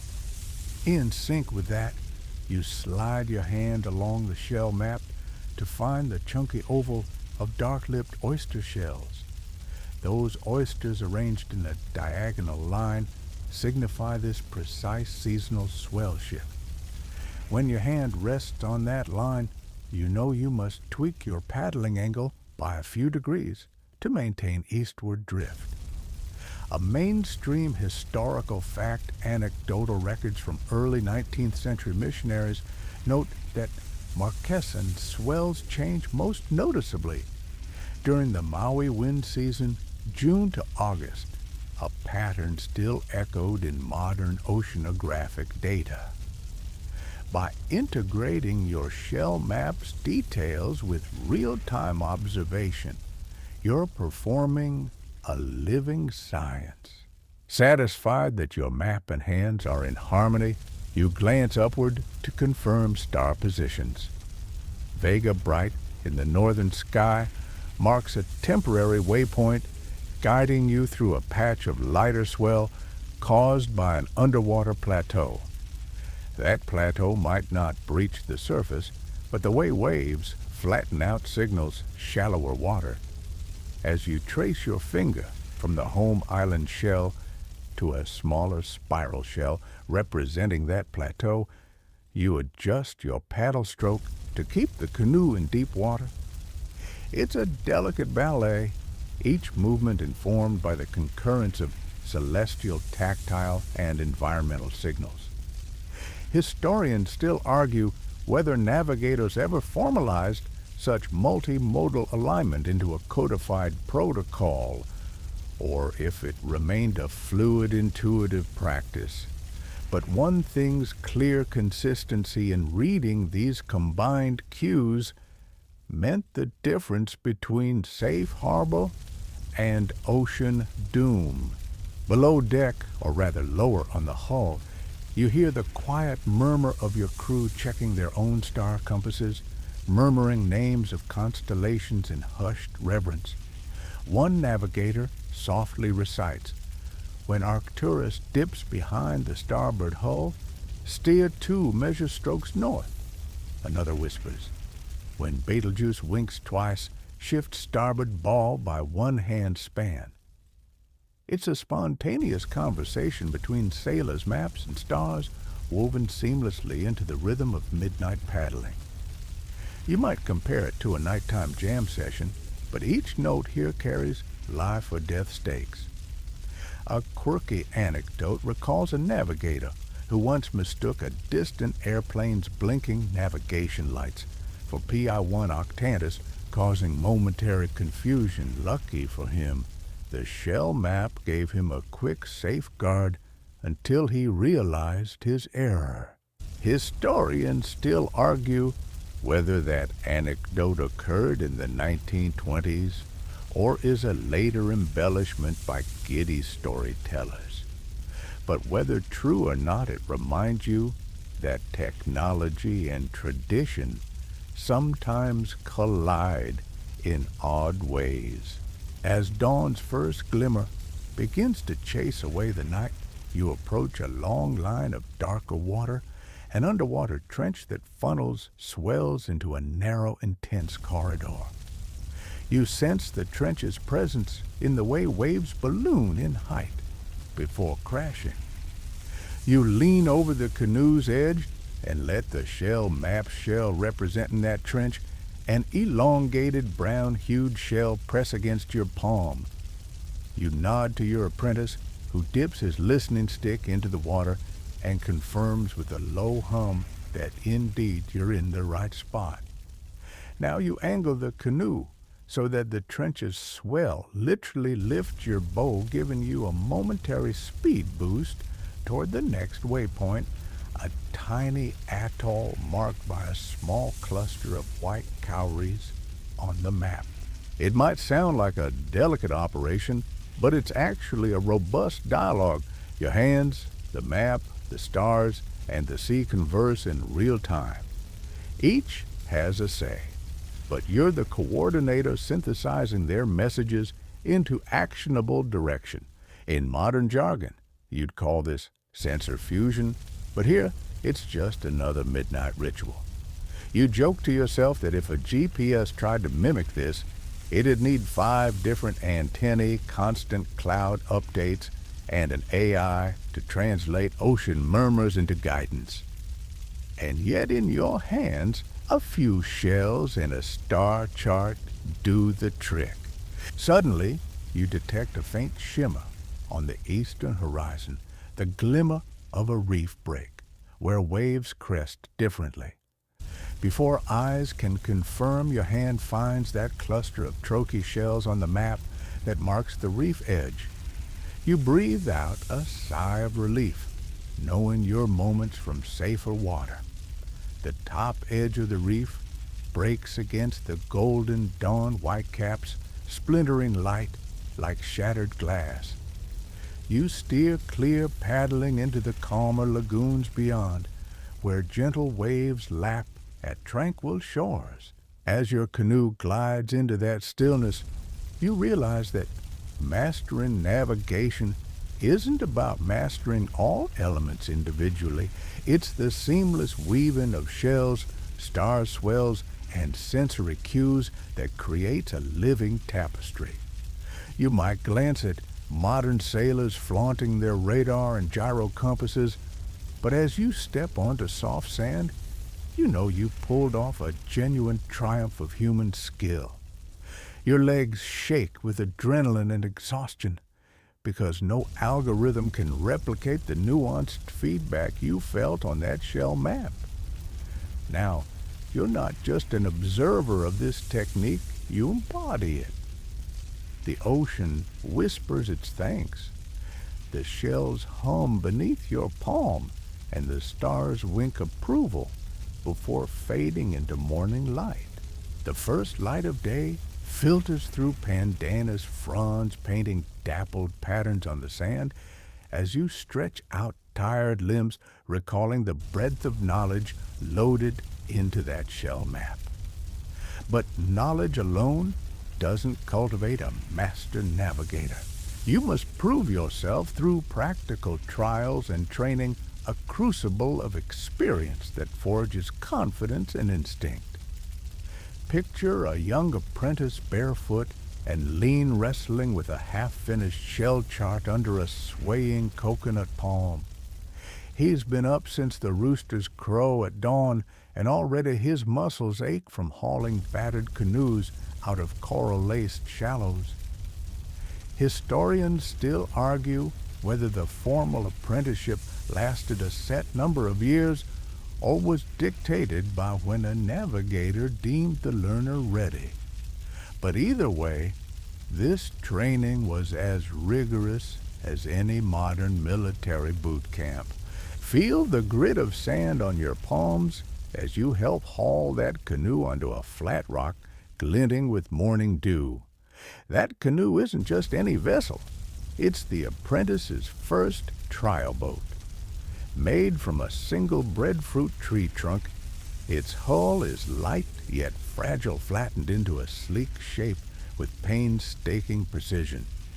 Assisted by mentors, veteran navigators whose tattoos map celestial and oceanic knowledge, you grip the outrigger float and brace against shifting weight. There's no motor here, no engine to blame if you crash into the reef. Instead, every paddling stroke stems from the promise of the ocean and the stern gaze of your teachers.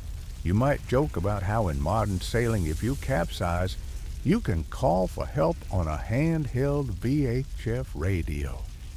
But in this world, every mistake ripples across the community. Under the watchful eyes of multiple elders, you practice reading the map on short voyages between nearby motors. With a shell map held close to your chest, you paddle until the familiar kink of a refracted swell matches the shell cluster, indicating a shallow reef. Then, without exhaling, you apply a few deft strokes to angle the canoe away, backing toward a safe channel. If you hesitate, tongues wag among elders. He's as lost as a coconut in a storm, they'll scoff. But each misstep is lesson-laden. You learn to interpret ocean whispers that could turn lethal within moments. A mainstream historical fact, apprentices from some Marquesan clans were said to conduct at least 50 supervised voyages, each lasting from a few hours to several days, before being trusted to navigate unaccompanied. Training doesn't just unfold at sea. Back on land, the apprentice spent hours memorizing shell clusters and their correspondences. He sits cross-legged in a communal fail, the aroma of roasted breadfruit drifting from a nearby hearth. Teammates tap shells under cloth covers, and he must identify them by touch alone, an exercise in unerring tactile acumen. If he guesses wrong, his instructor shakes his head lips, thinning into a line of disapproval. Some mentors demand perfect accuracy. Others offer cryptic encouragement.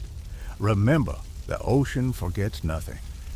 A quirky tidbit in certain villages, an apprentice would chew on a small piece of pandanus leaf.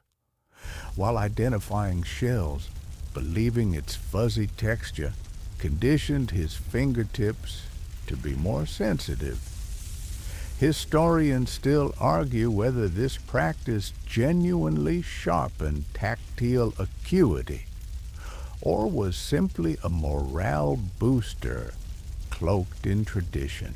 As you run your hand along a half-finished map, marking one shell at a time, you realize that dexterity is only half of the equation.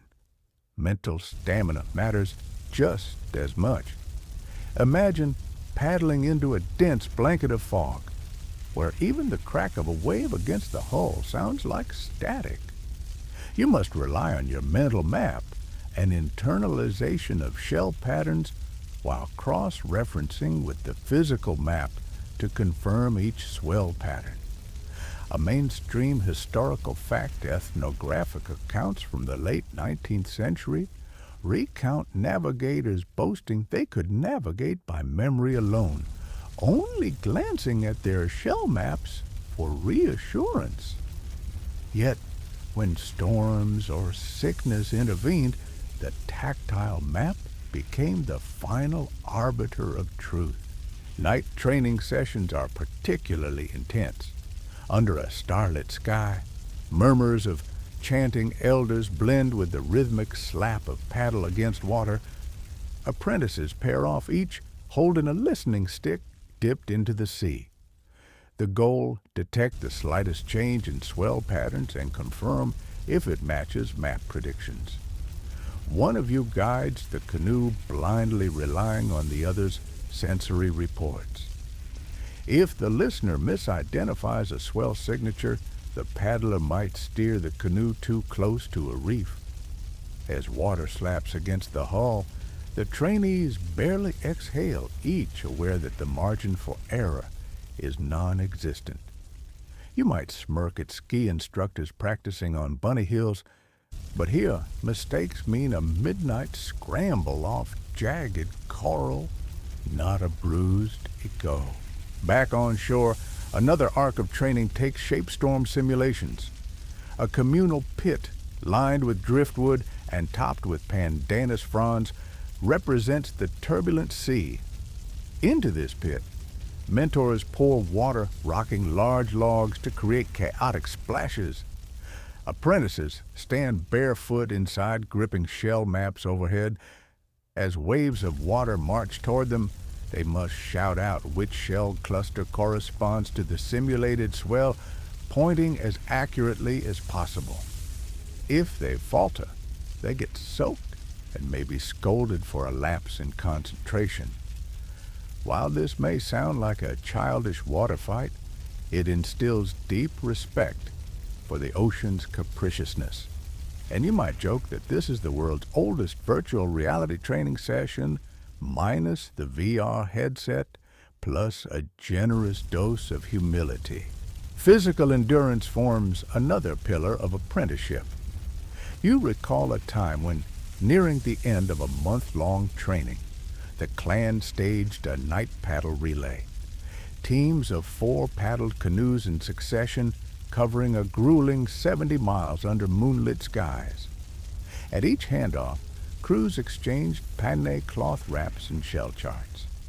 Each team had to interpret a slightly altered map segment, ensuring they passed on accurate readings. A mainstream historical factorial records suggest that some relay routes extended from Nuku Hiva to Uapo, and backtesting navigators to their limits. One misaligned shell during the handoff could send the next team miles off course, an unforgiving challenge that mirrored the harsh realities of real voyages. By the time an apprentice reaches the final evaluation, he has weathered heat, salt, and exhaustion. His arms bear calluses from paddling, and his fingertips show faint grooves from years of handling shells. On the eve of his graduation, elders hold a solemn ritual beneath a canopy of coconut fronds. The shell map is ceremonially draped over a small altar made of driftwood. One by one, he kneels, fingertips grazing each shell, recounting aloud its meaning and significance. This white cowrie marks the swell from Puka Puka. This dark trocus marks the reef off Hataheu. This spiral stacking of 9 limpets signals the eddy near Uahuka. Each recitation must be flawless. If he stumbles, the elders lean back, arms crossed, a silent verdict that the apprentice has more to learn. A quirky belief holds that the apprentice's voice must not waver. If it does, it's taken as the ocean's disapproval, and he spends an additional season refining his skills. Historians still argue whether the voice steadiness requirement was original or a later addition to dramatize the ceremony, but either way, its weight underscores the gravity of mastery. Finally, the elders nod in approval and place a final shell, a rare iridescent murex, into the map's center. That shell symbolizes the apprentice's bond with the ocean and his responsibility to protect and preserve navigational lore. The clan chants. Drums reverberate like distant thunder, and the newly minted navigator stands shell map slung over his shoulder as a talisman. This moment isn't just a graduation. It's the forging of a keeper of cosmic and aquatic wisdom, someone entrusted with the lives of future generations. A mainstream historical fact. Early European visitors to the Marquesas noted that such navigational initiation ceremonies drew participants from multiple islands, creating a network of mentorship and shared expertise across the archipelago. You might chuckle at modern diplomas slipping into dresser drawers collecting dust, but here the shell map wears the air scars and glossy sheen of countless voyages. With this, a navigator transitions from apprentice to teacher, ready to share his knowledge with the next generation. In his wake, younger apprentices watch in awe, setting their own sights on that murex shell and the power it represents. They know their journey has only just begun. For every new swell they record, every map they refine, they honor their ancestors and ensure that the art of navigation remains alive. And so, as dusk returns and you lean back into the canoe's cradle, you realize that practical trials and training weren't just rigorous, they were transformative.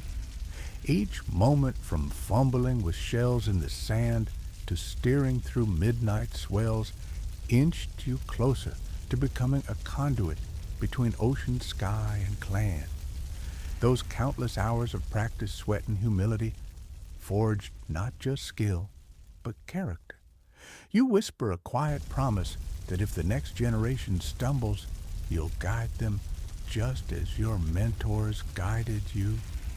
And in that vow, the shell map's legacy presses on immortal, tactile, and pulsing with every breath of ocean breathed.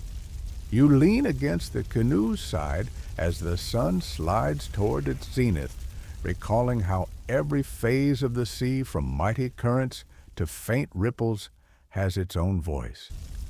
Now let's talk about tides, those gravitationally choreographed water dances that pull the ocean's breath in and out. For Marquesan navigators, understanding tidal shifts wasn't just academic, it was survival. You might glance at a tide chart on your phone, oblivious to the fact that your ancestors once relied on a row of shells to foretell whether the water would retreat into a V-shaped trough or swell into a wall of white foam that could smash you into reef.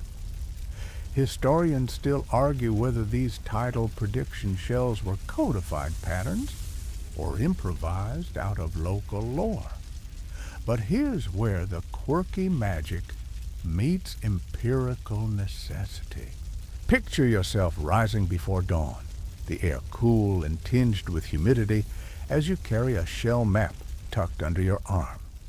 The tide is low, barely a trickle, and you recall that certain rare shells, like the slender amber-colored cap of a voluta shell, appear only when the lunar gravity aligns just so.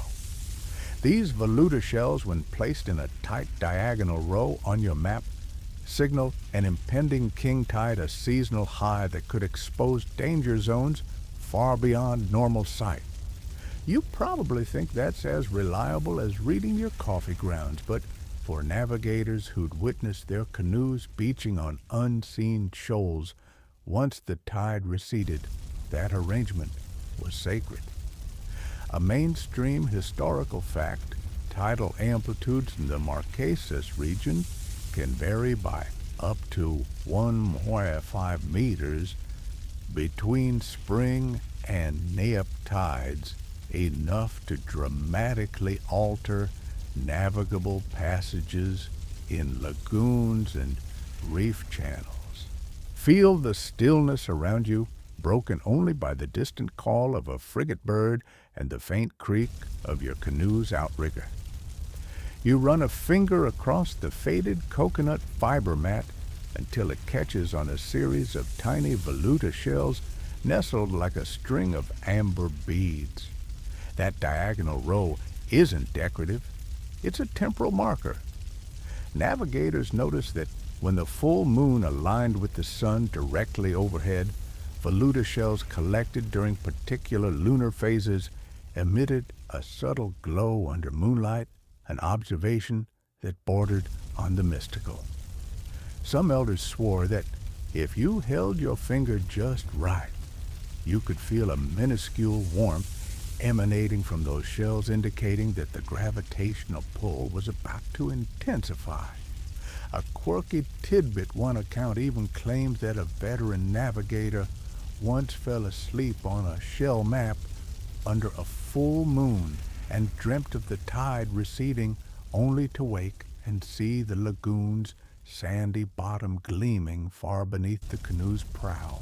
Whether dream or omen, he rearranged the shells, then rode the incoming tide safely into harbor, a story still recounted with wide-eyed reverence. You might think, surely that's just seafaring superstition, but the reality is more nuanced. As you crouch by the water's edge, the sand's grains sift through your fingers, reminding you that toes on sand feedback was another vital cue.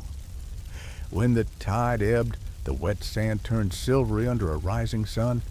When it surged, you could hear a distant slosh against nearby rocks. Those auditory and tactile signals combined with shell clusters formed a multisensory warning system. Historians still argue whether novices learned tidal predictions through structured instruction or organic osmosis, absorbing signals during countless voyages.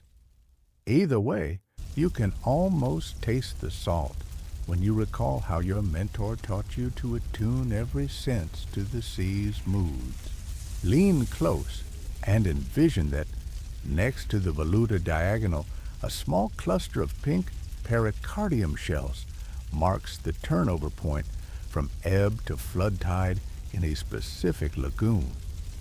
These pericardium shells, harvested only during March's waning moon, hold a niche significance.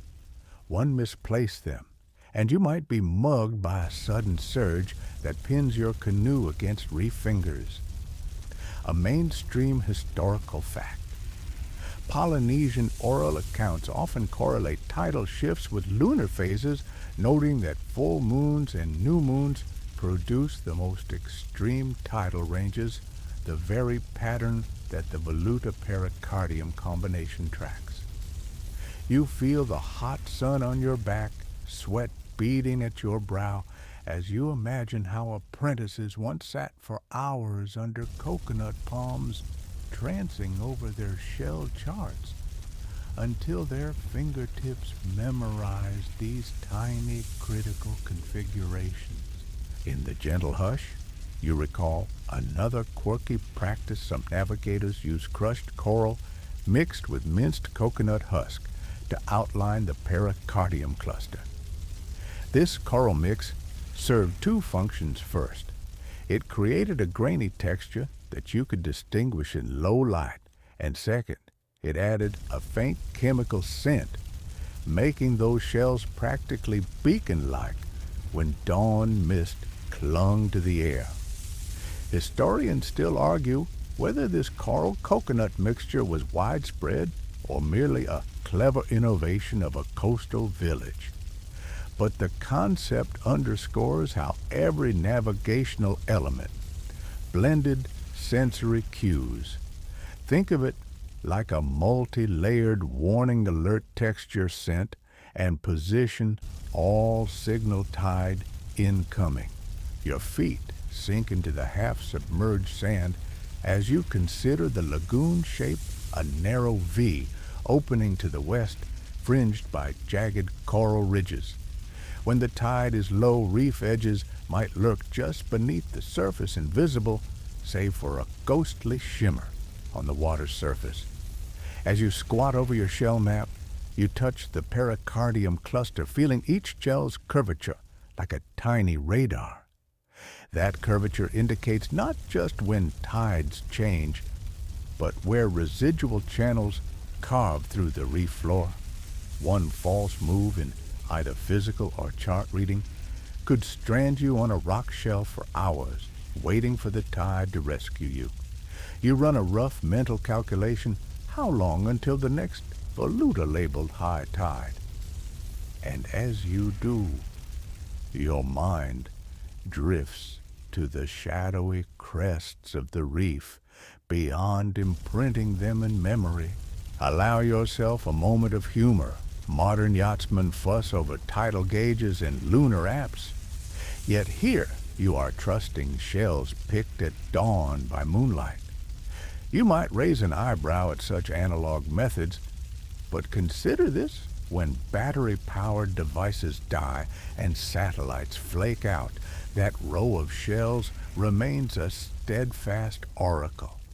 It's the difference between kicking back in heated cabins and clinging to a swaying canoe in near blackness, listening, even desperate for a tide you hope hasn't gone rogue.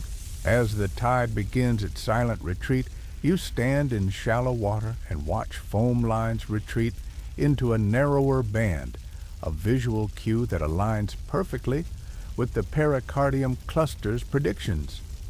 You feel a rush of vindication, like solving a cosmic Sudoku puzzle.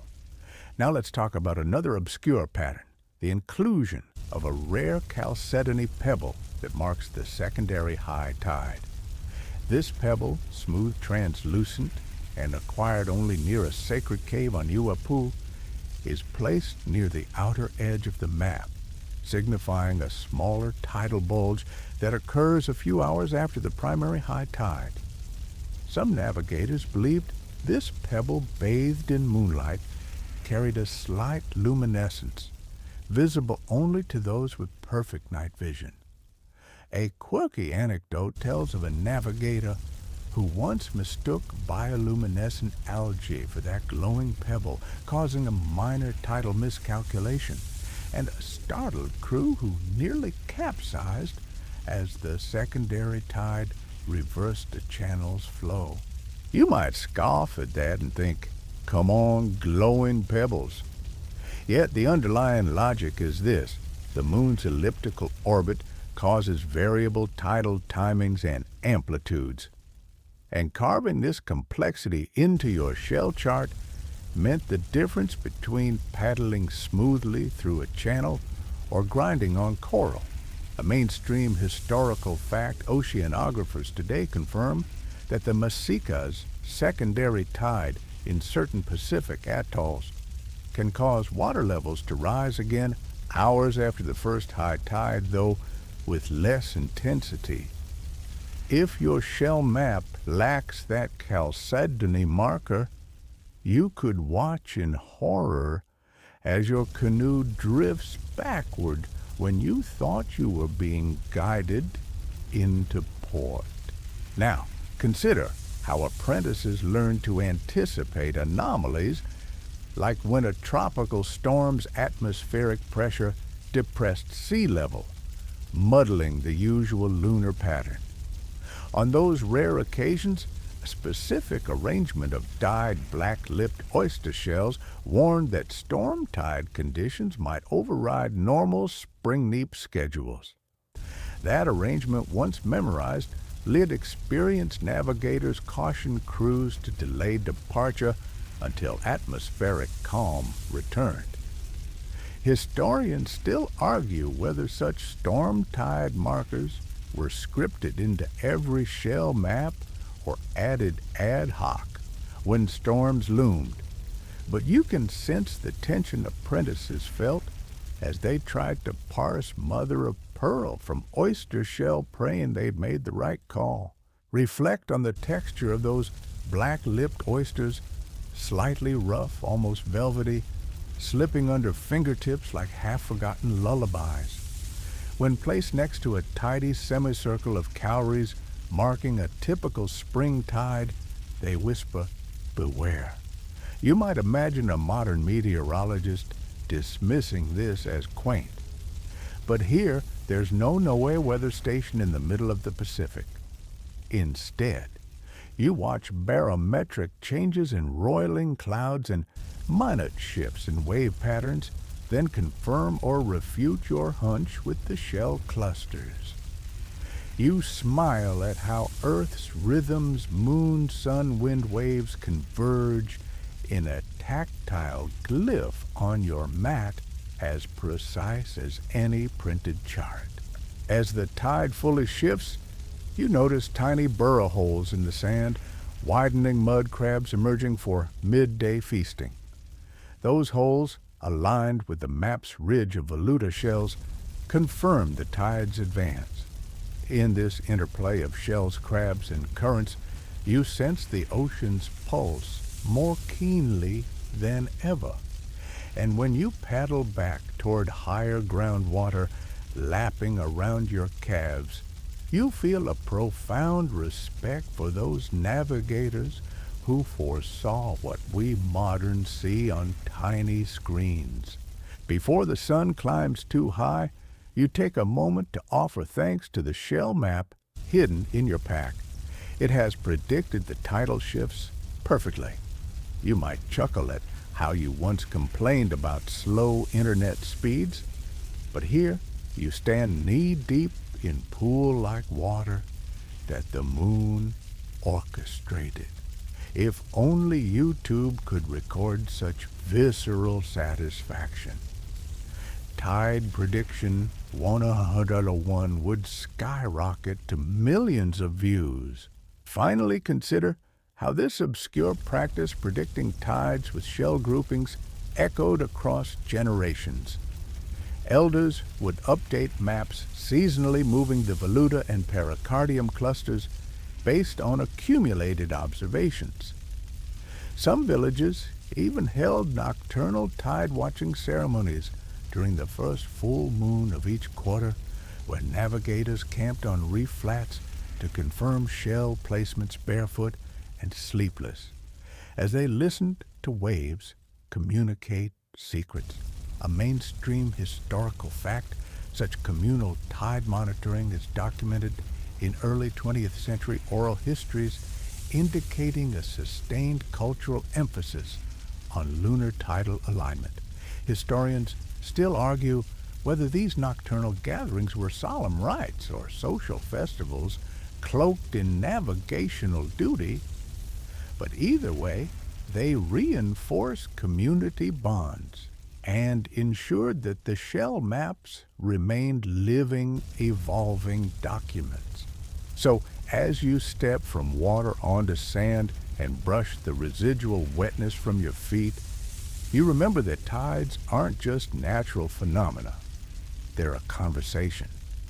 The shells, like tiny cosmic runes, translate that dialogue into human action.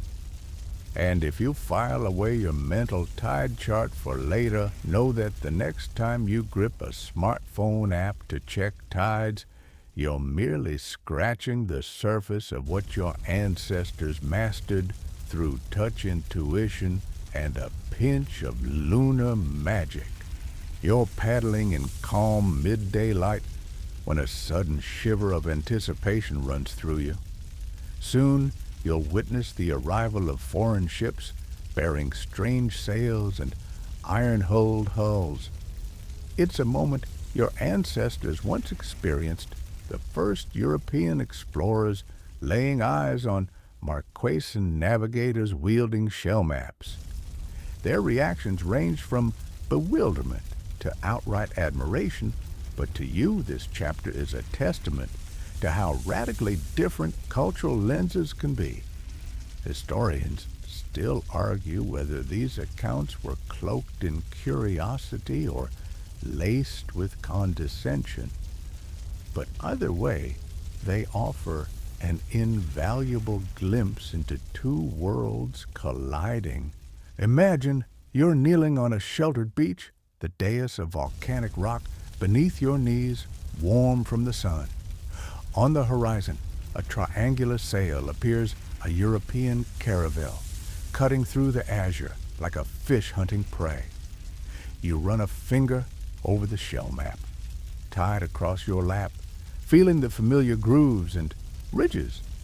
As the ship approaches, you tuck the map away, retrieving instead your indigenous coastal charts warn palm leaf diagrams that note shoals and reef breaks.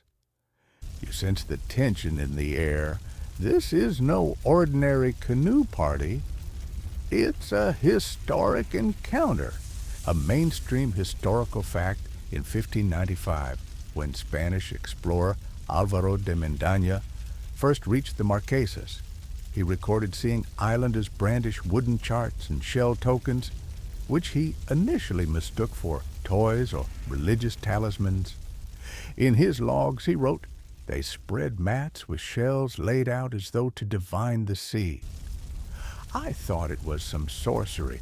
Whether he truly believed these maps were magical devices or simply lacked the vocabulary to describe them, his astonishment reveals just how alien shell-based navigation seemed to Europeans accustomed to paper and compass. As you recall Mendaña's words, you feel the absurdity of calling something sorcery when it's a profound embodiment of environmental knowledge. You stand as the caravel's crew disembarks, tramping across the pebbled shore in heavy boots, their armor clinking like distant thunder. They squat to examine your canoe, peering under its hull as though expecting a hidden mechanism. One sailor, gesturing to your woven map case slung across your back, asks in broken Spanish what it holds. You unfurl the map, placing it on a basalt rock so that shells catch the afternoon sun glinting like stardust. You run a fingertip along a line of cowries, then press a cluster of trochus shells, feeling the way they nestle into the fibers. A hush falls over the onlooking sailors. They see no ink, no parchment, yet they sense a power in the map's subtle design. An interpreter stammers, "Senor, it appears you navigate by shells." They shift uncomfortably, exchanging glances as if they've strayed into a dream. The European captain approaches squat and solemn, trailed by his lieutenants. He kneels to inspect your map, running fingers clad in stiff leather gloves over shells that resist his touch. You smile inwardly. He's so unused to reading with his hands. A curious fringe belief among some sailors holds that shell maps were actually coded messages meant to confuse invaders until they sank at sea. Whether that's true or a rumor born of paranoia, you catch a flicker of that idea in their eyes and almost frightened respect. The captain removes his glove and taps a white cowrie, then a brown-lipped oyster, his brows knitting together. You explain in gestures. Cowrie marks swell from Wapu. Oyster marks reef near Nuku Hiva. He nods slowly, as though decoding an ancient riddle, and for a moment you feel that universal rush of bridging two disparate worlds. Behind him, the ship's chaplain records this in his journal ink, blotting across parchment. He writes of seeing strange diagrams of shells that murmured secrets of the sea, and wonders if the islanders worshiped the ocean itself. You look on as he scribbles fervently, oblivious to the sigh of wind through coconut palms. A mainstream historical fact, later translations of such chaplains' journals, reveal the extent to which Europeans misunderstood indigenous knowledge, tagging navigators as primitive or superstitious. Yet in truth, these sailors witnessed one of humanity's most sophisticated navigational systems, a tactile GIS geographic information system millennia before digital screens. You might smirk at these accounts, picturing a pompous European telling his peers that islanders used enchanted tools, but beneath that humor lies a sobering reality. Cultures often dismiss what they can't immediately comprehend. As the captain steps back, He signals his men to test the map themselves. A lieutenant gingerly runs a finger over a cluster of elongated shells, then points to the reef's outline. A flicker of understanding crosses his face. He realizes that this isn't sorcery, but empirical cartography. Yet he covers that revelation with a stiff nod, retreating into how many barrels of water his ship carries, as though material goods validate superiority. You continue demonstrating aligning the map's central cluster with the horizon's directional swell. The sailors gasp when they see how your hands tremble with excitement, coaxing a wave pattern from shell positions as though coaxing a secret from the sea. A crew member whispers into the captain's ear, "I believe they truly sense the ocean's intentions." The captain grunts, looking uncomfortable, but you've already won a measure of respect. A quirky anecdote from a later British voyager recalls how he too dropped his quill in astonishment when he saw shells representing underwater ridges. He remarked that if he hadn't smelled the sea air, he'd swear this was a legerdemain trick. As the sun dips lower, you lead the Europeans to a shallow reef nearby, showing them how to feel the swell refract. You dip a stick over the side, listening to water vibrations echo through the wood. A pale-faced sailor, unaccustomed to tactile guidance, nearly drowns in confusion until you slip a shell into his palm, instructing him to press it lightly against the stick. His eyes widen as he feels a subtle resonance. "It's alive," he whispers, half startled, half terrified that shells could buzz with such information. Historians still argue whether that feeling of resonance was a placebo of expectation or an amplified sensory skill. But to you, it's proof that shell maps aren't static props. They bridge human senses with oceanic reality. You catch a fellow navigator murmuring chants under his breath, remnants of rituals he performed to bless the map before departure. The Europeans, skeptical of these chants, step back as though they've stumbled into a ceremonial rite. One of them, poking a shell map with a spear-like probe, asks, "Are these sacred relics?" You explain that they are tools and cultural treasures combined. Each shell carries a memory of swells, reefs, storms, and triumphs. The chaplain raises his cross, muttering prayers as though warding off any unholy magic. You fight a grin. If only he knew the depth of meaning braided into those mollusk fragments. As twilight descends, firelit torches flicker, and you host a small feast on the beach. Fish spit on open flames, breadfruit steams in coconut shells, and the strangers from the caravel find themselves sharing laughter with you over fresh-caught tukey fish. One grizzled sailor confesses that he's never felt more alive than when navigating by fragile shells. He quips, "We might as well toss this compass into the sea." A laugh bubbles among the crew tonight. They've glimpsed a navigation method so tactile it humbles compasses and charts.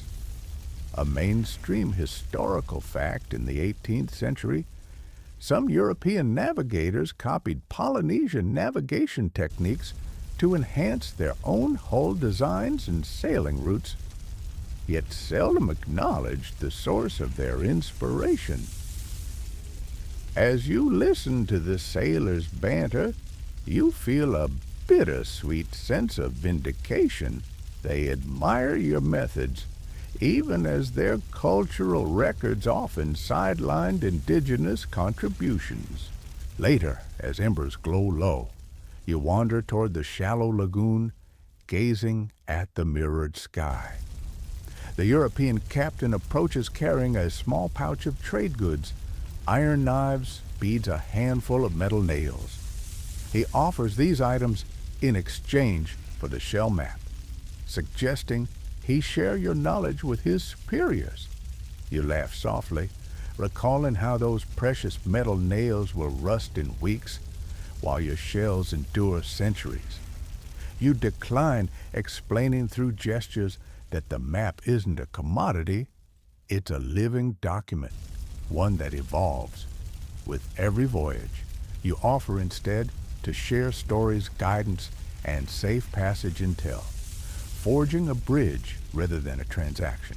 A fringe belief among some islanders holds that giving away a shell map unconditionally would sever one's connection to ancestral tides. Historians still argue if that sentiment was literal or simply a protective measure to preserve navigational knowledge.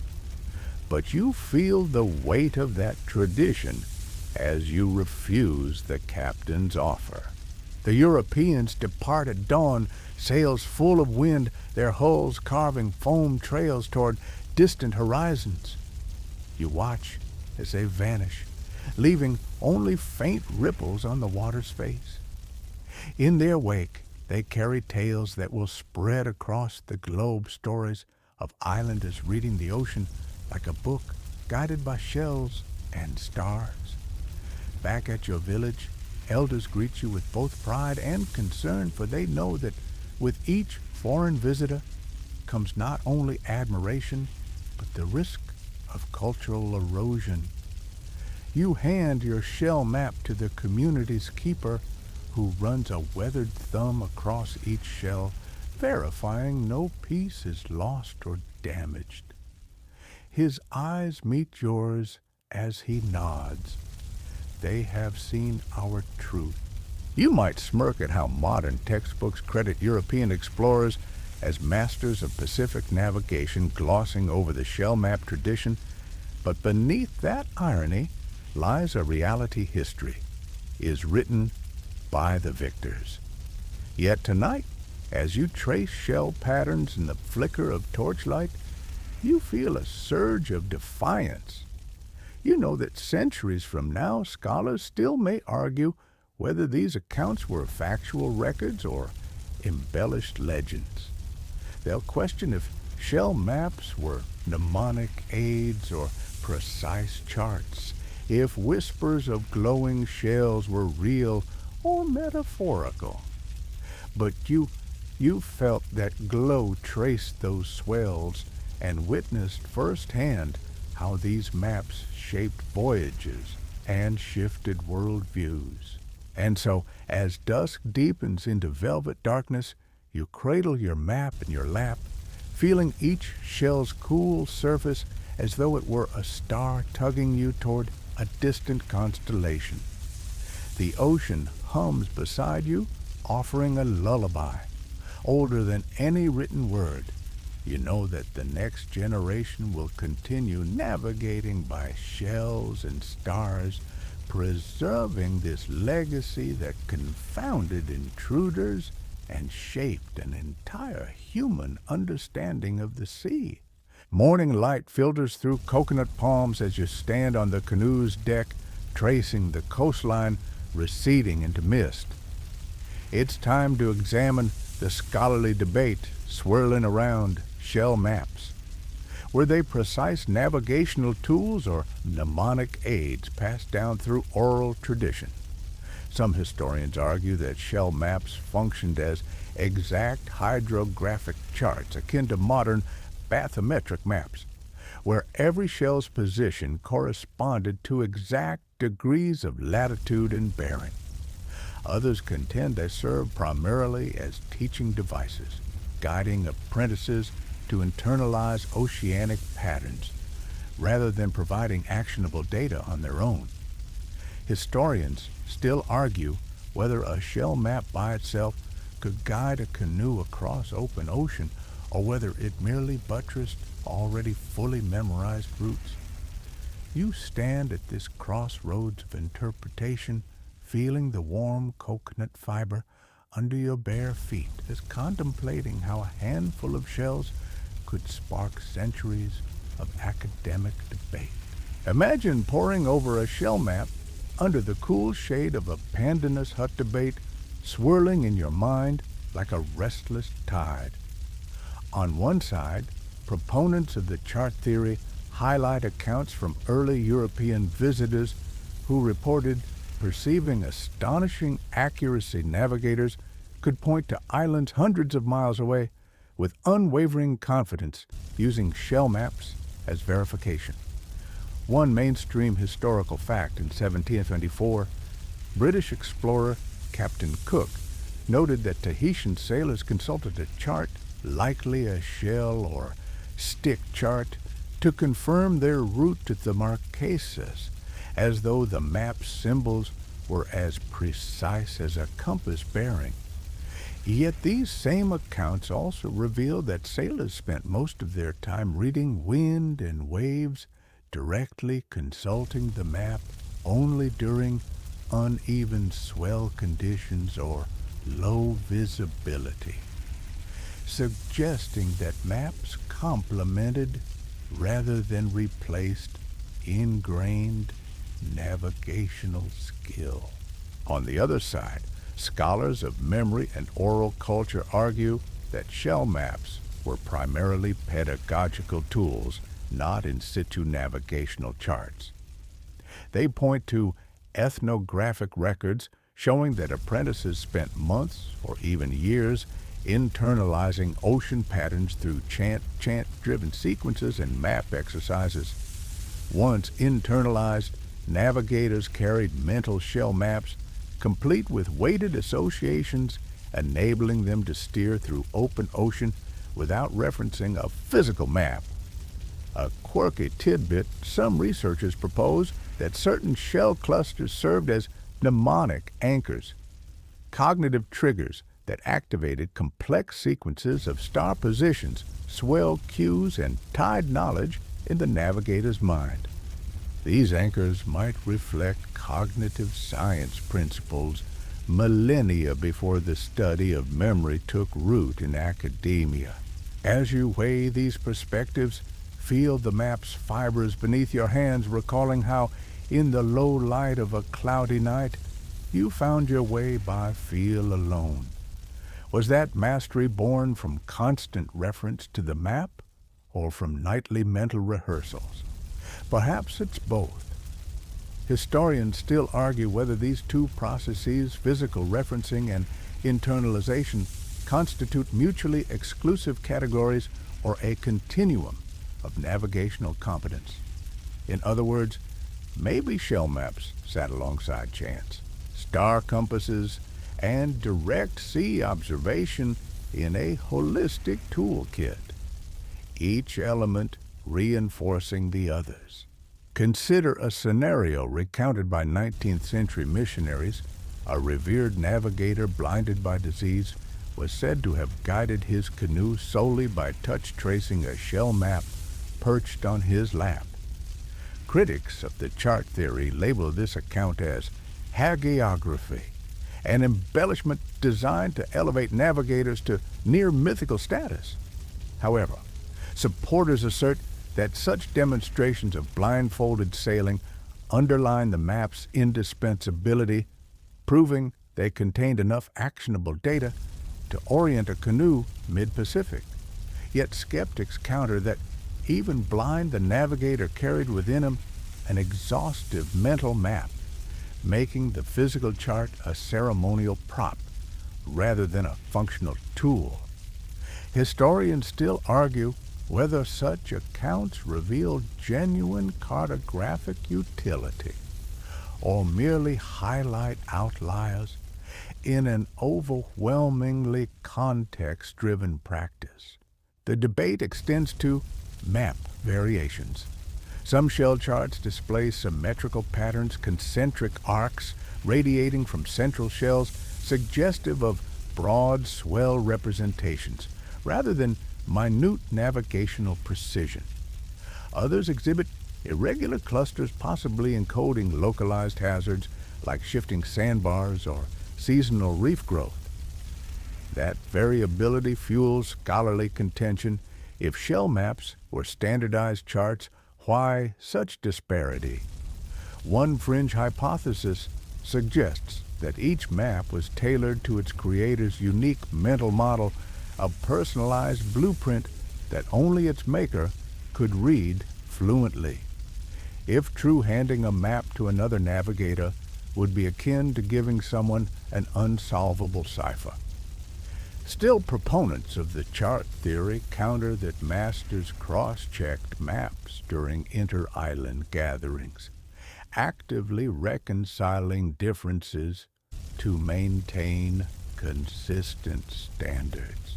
Historians still argue whether such reconciliation represented a process of standardization or simply a social ritual that reinforced communal bonds.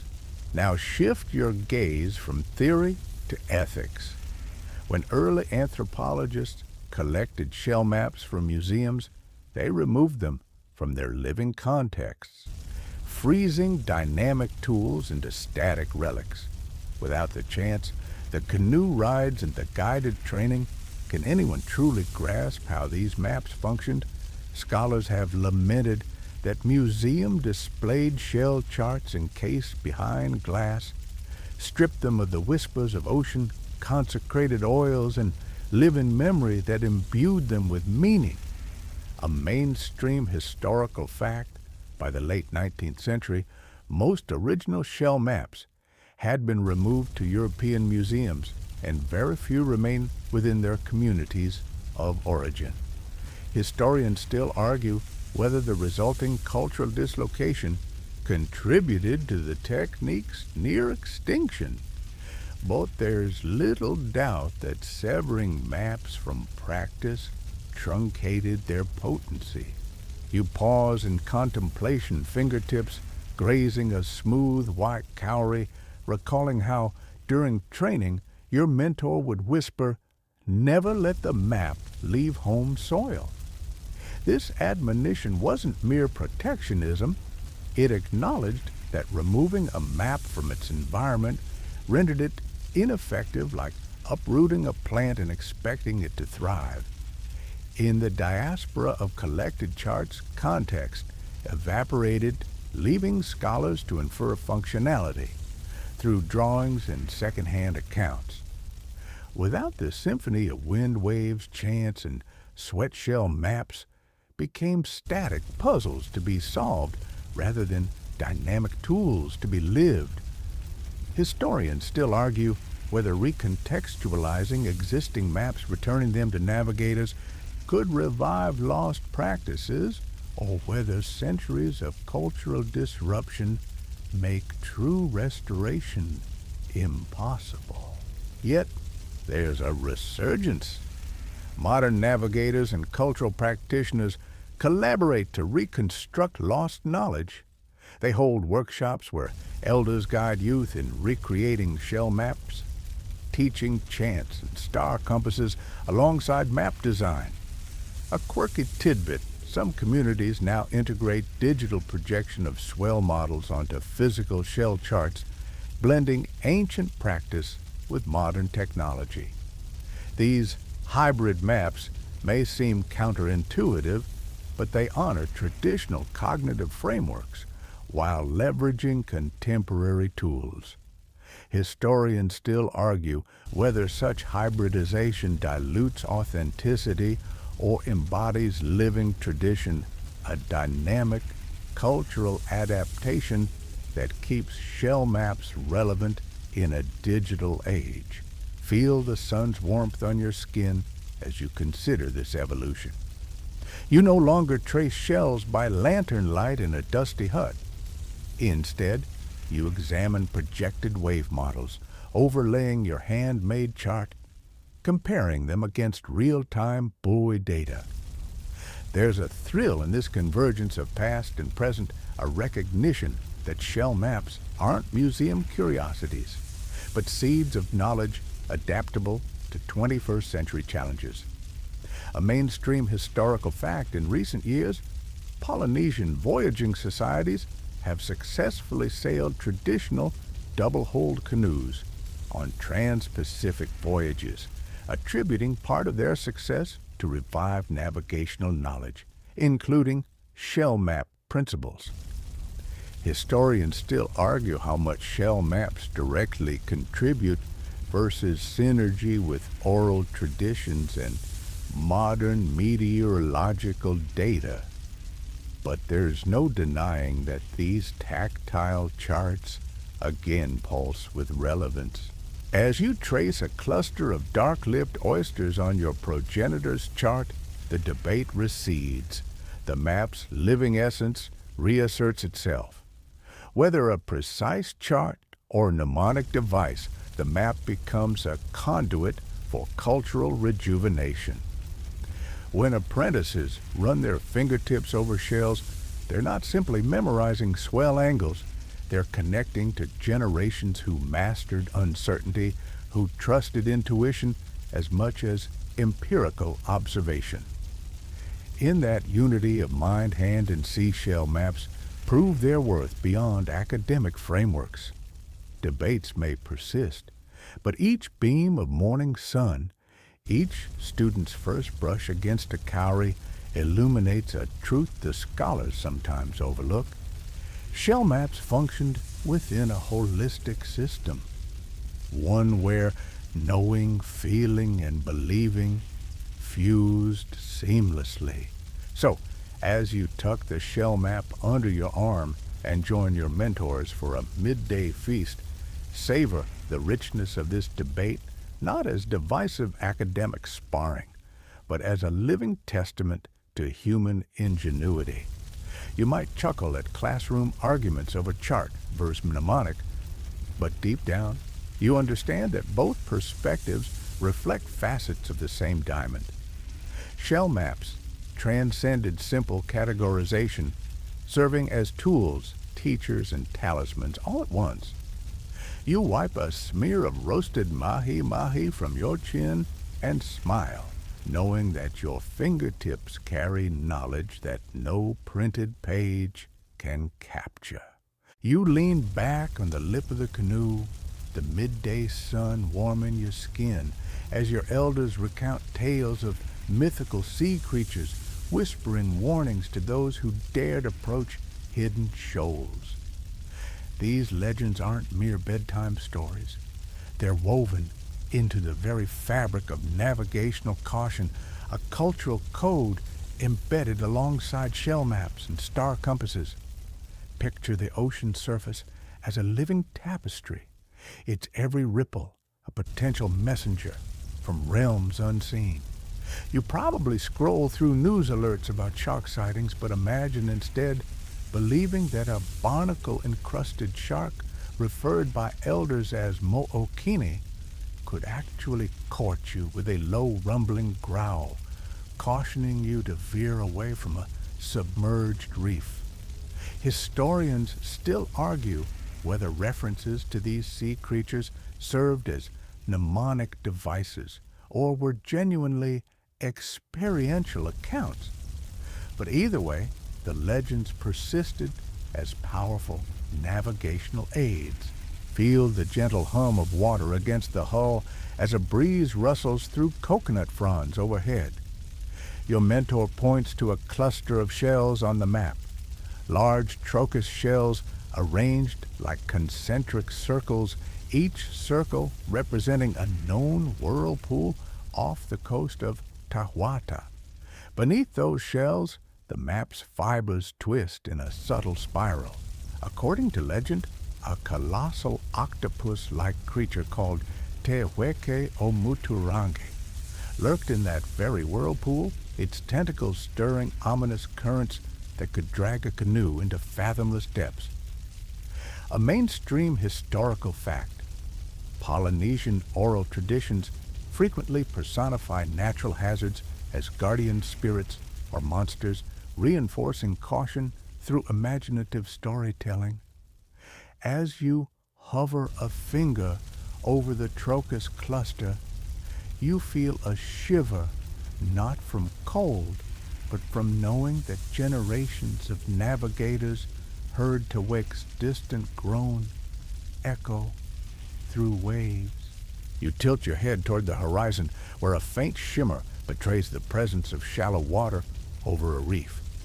A quirky fringe belief holds that if you listen closely at dawn, you can hear Tewek's mournful cry, a low, gurgling lament that translates as, "Turn back now."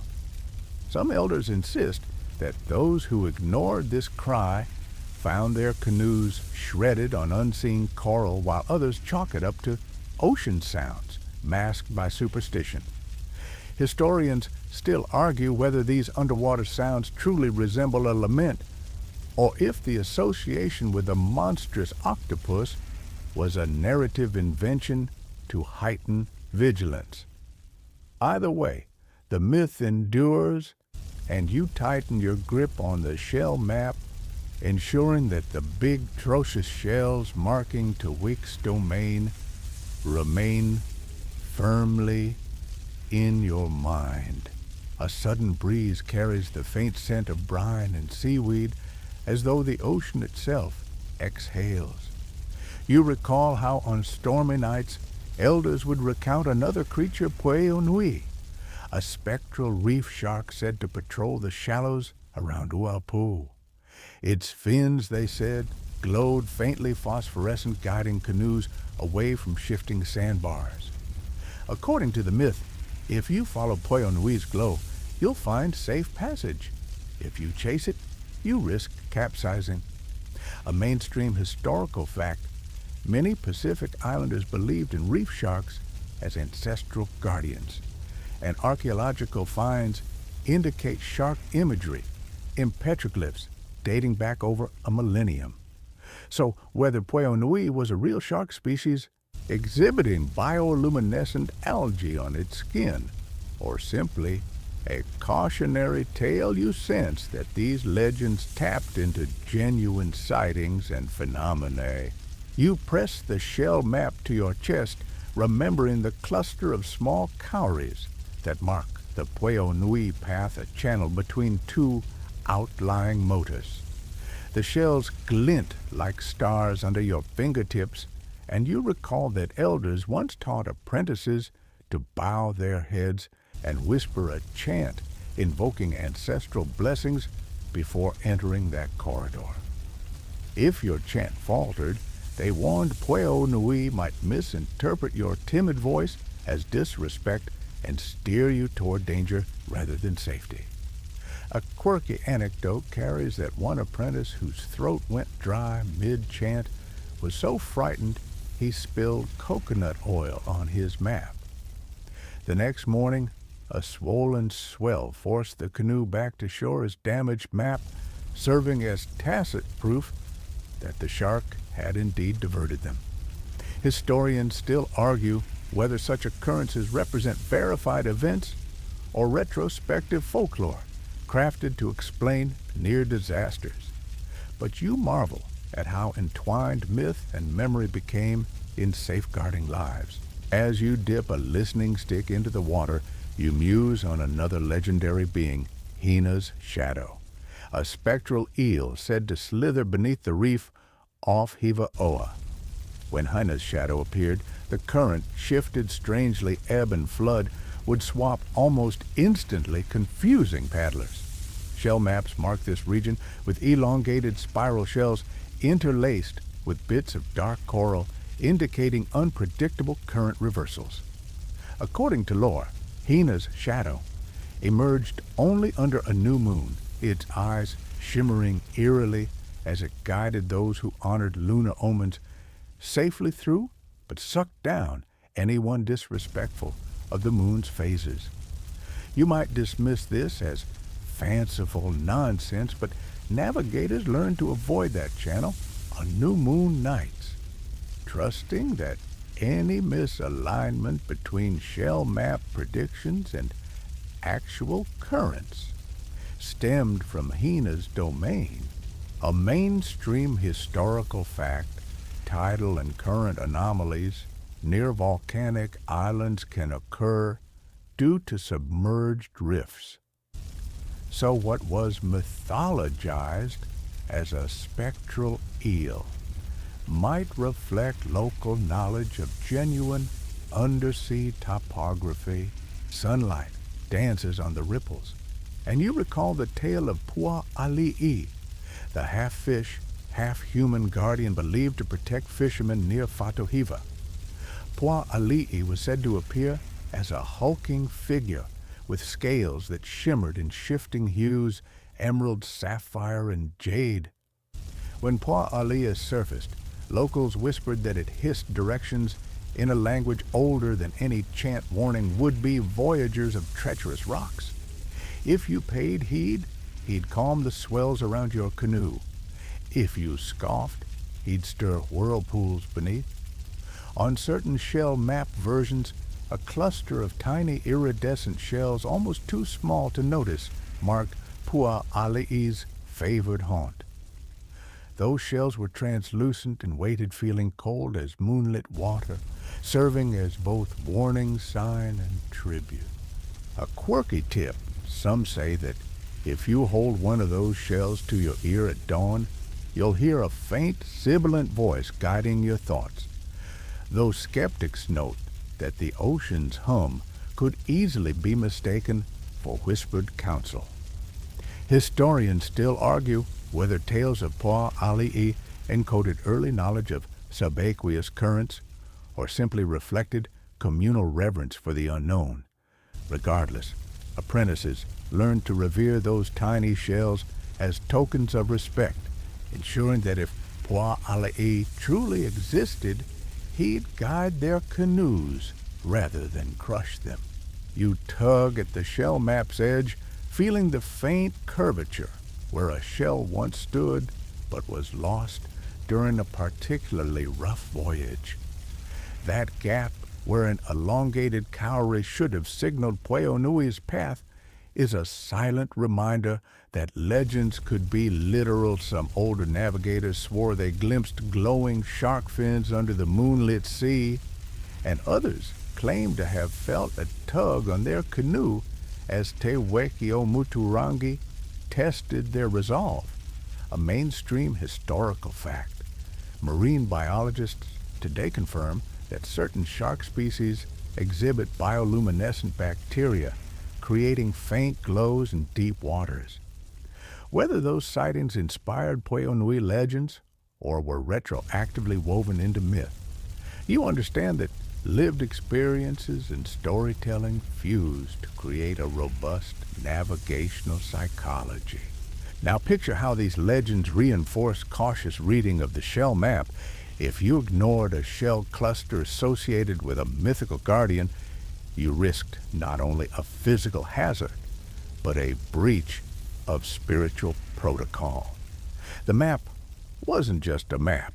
It was a moral contract between navigator and sea. A quirky notion asserts that if a navigator placed the wrong shell at Taweek's whirlpool, he would receive a visit in a dream, an enormous octopus looming over his canoe tentacles, tracing the correct pattern in his subconscious. Whether those dream visitations were actual nightmares or metaphors for latent guilt, apprentices learned to treat every shell placement as a sacred duty. Feel the heat of midday intensify as you recall one apprentice's near disaster. He mispronounced the chant for Pua'ali'i, and the resulting reprimand came as a sudden churning swirl beneath his canoe, mere yards from a submerged pinnacle. He dropped to his knees, pressing his palms on the shell map, murmuring an apology chant until the waters stilled and paddlers guided him safely to shore. This event cemented the lesson: mythic warnings weren't optional flourishes, but integral to navigational decisions. Historians still argue whether such stories were embellished in retelling or recorded faithfully by witnesses, but apprentices never took chances. Every myth-bound shell cluster on the map served as both mnemonic and moral sentinel. As the sun drifts westward, you consider how these stories shaped communal identity. On moonlit nights, elders would gather under pandanus shelters, recounting legends while weaving new shell maps. Each tale carried an embedded lesson: respect the ocean's unseen guardians, mind the wavering currents, and honor ancestral pacts. The rhythms of chant, the soft clink of shells, and the crackle of torches created an immersive pedagogy where myth and cartography coalesced into a living tradition. A mainstream historical fact, Polynesian cultures often fused cosmological beliefs with practical knowledge, ensuring that essential skills were transmitted through engaging narratives rather than dry instruction. Historians still argue whether the mythical framework overshadowed empirical observation or whether both existed in harmonious synergy. But what remains undeniable is the depth of navigators' understanding of their environment. You dip a listening stick into the shaded water beside the canoe, recalling an elder's parting rhyme: when Tewe curls in a silent swirl, steer clear lest your spirit unfurl. Those words echo as you trace the Trocus cluster one last time, feeling its hardened spiral undulate beneath your fingertips. If you pull too vigorously, the shell shifts slightly, a subtle reminder that even mythical guardians demand respect. A quirky belief suggests that once during a rare solar eclipse, an elder declared that Teweke and Pua Ali'i merged into a single entity, forcing navigators to avoid a vast stretch of ocean for days. While modern astronomy has no record of eclipses affecting current patterns, the story demonstrates how myth could capture moments of collective awe, binding community under shared warning. Glancing northward, you see the faint silhouette of a reef horizon where Haina's shadow supposedly appears. The midday light glitters off the water, and you imagine the eel-like figure slithering beneath the surface, rearranging currents at will. You trace the elongated spiral shells on your map, confident in your understanding of how those clusters signal undersea anomalies. You smile at how legend and empiricism have blended into a single navigational ethos, each reinforcing the other. You might liken it to a modern hurricane warning siren, alerting millions to impending danger. But here, that siren is a whispered myth, a tactile shell, and an intuitive ear tuned to the subtleties of wave and wind. As your canoe drifts toward the sheltering shade of an offshore motu, you let these stories settle in your mind, like soft sand Teweke's groan beneath the whirlpool, Pueo Nui's luminous fins, Pua Ali'i's counsel, and Hina's shadow, stirring hidden eddies. Each legend is encoded on your shell map, each shell a talisman against recklessness. And when you step onto solid ground, barefoot toes sinking into warm sand, you carry with you not just a map, but a litany of mythical warning, a testament to how deeply mythology and navigation entwined. Let the ocean wind lull you as you crack open a coconut, sipping its sweet water, savoring the interplay of salt and sweetness on your tongue. Remember that these myths didn't merely embellish cartographic symbols. They animated them, infusing every shell with cautionary power. You might laugh at the notion of glowing sharks and spectral eels, but as the day wanes and the tide shifts, you'll find your senses sharpened by these stories. For when night returns and currents shift invisibly, it's not just the shell map guiding your hands. It's the memory of mythical guardians murmuring through the waves, The sun hangs low, casting a honeyed glow across the horizon as you hear the distant rhythmic thwack of paddles meeting water. In that mellow light, you realize that the ocean is never static. It's a living, breathing entity, continuously shifting in response to climate currents and human influence. For Marquesan navigators, adapting shell map techniques to these changing seas was not optional. It was a matter of survival. You might think that an iconic, centuries-old system of navigation would be set in stone, but nothing in the ocean remains unchanged. Historians still argue whether these adaptations were incremental adjustments or radical overhauls driven by dramatic environmental shifts. But the truth lies somewhere in between. Feel the warmth of the evening breeze brushing your sweat-slicked skin, carrying a scent of salt and distant rain as the first clouds gather in the west. You recall how just a generation ago, elders noted a gradual rise in sea temperature, a subtle warmth that no one thought much about at first. Then they noticed that certain swells, once predictable, began to arrive off-kilter.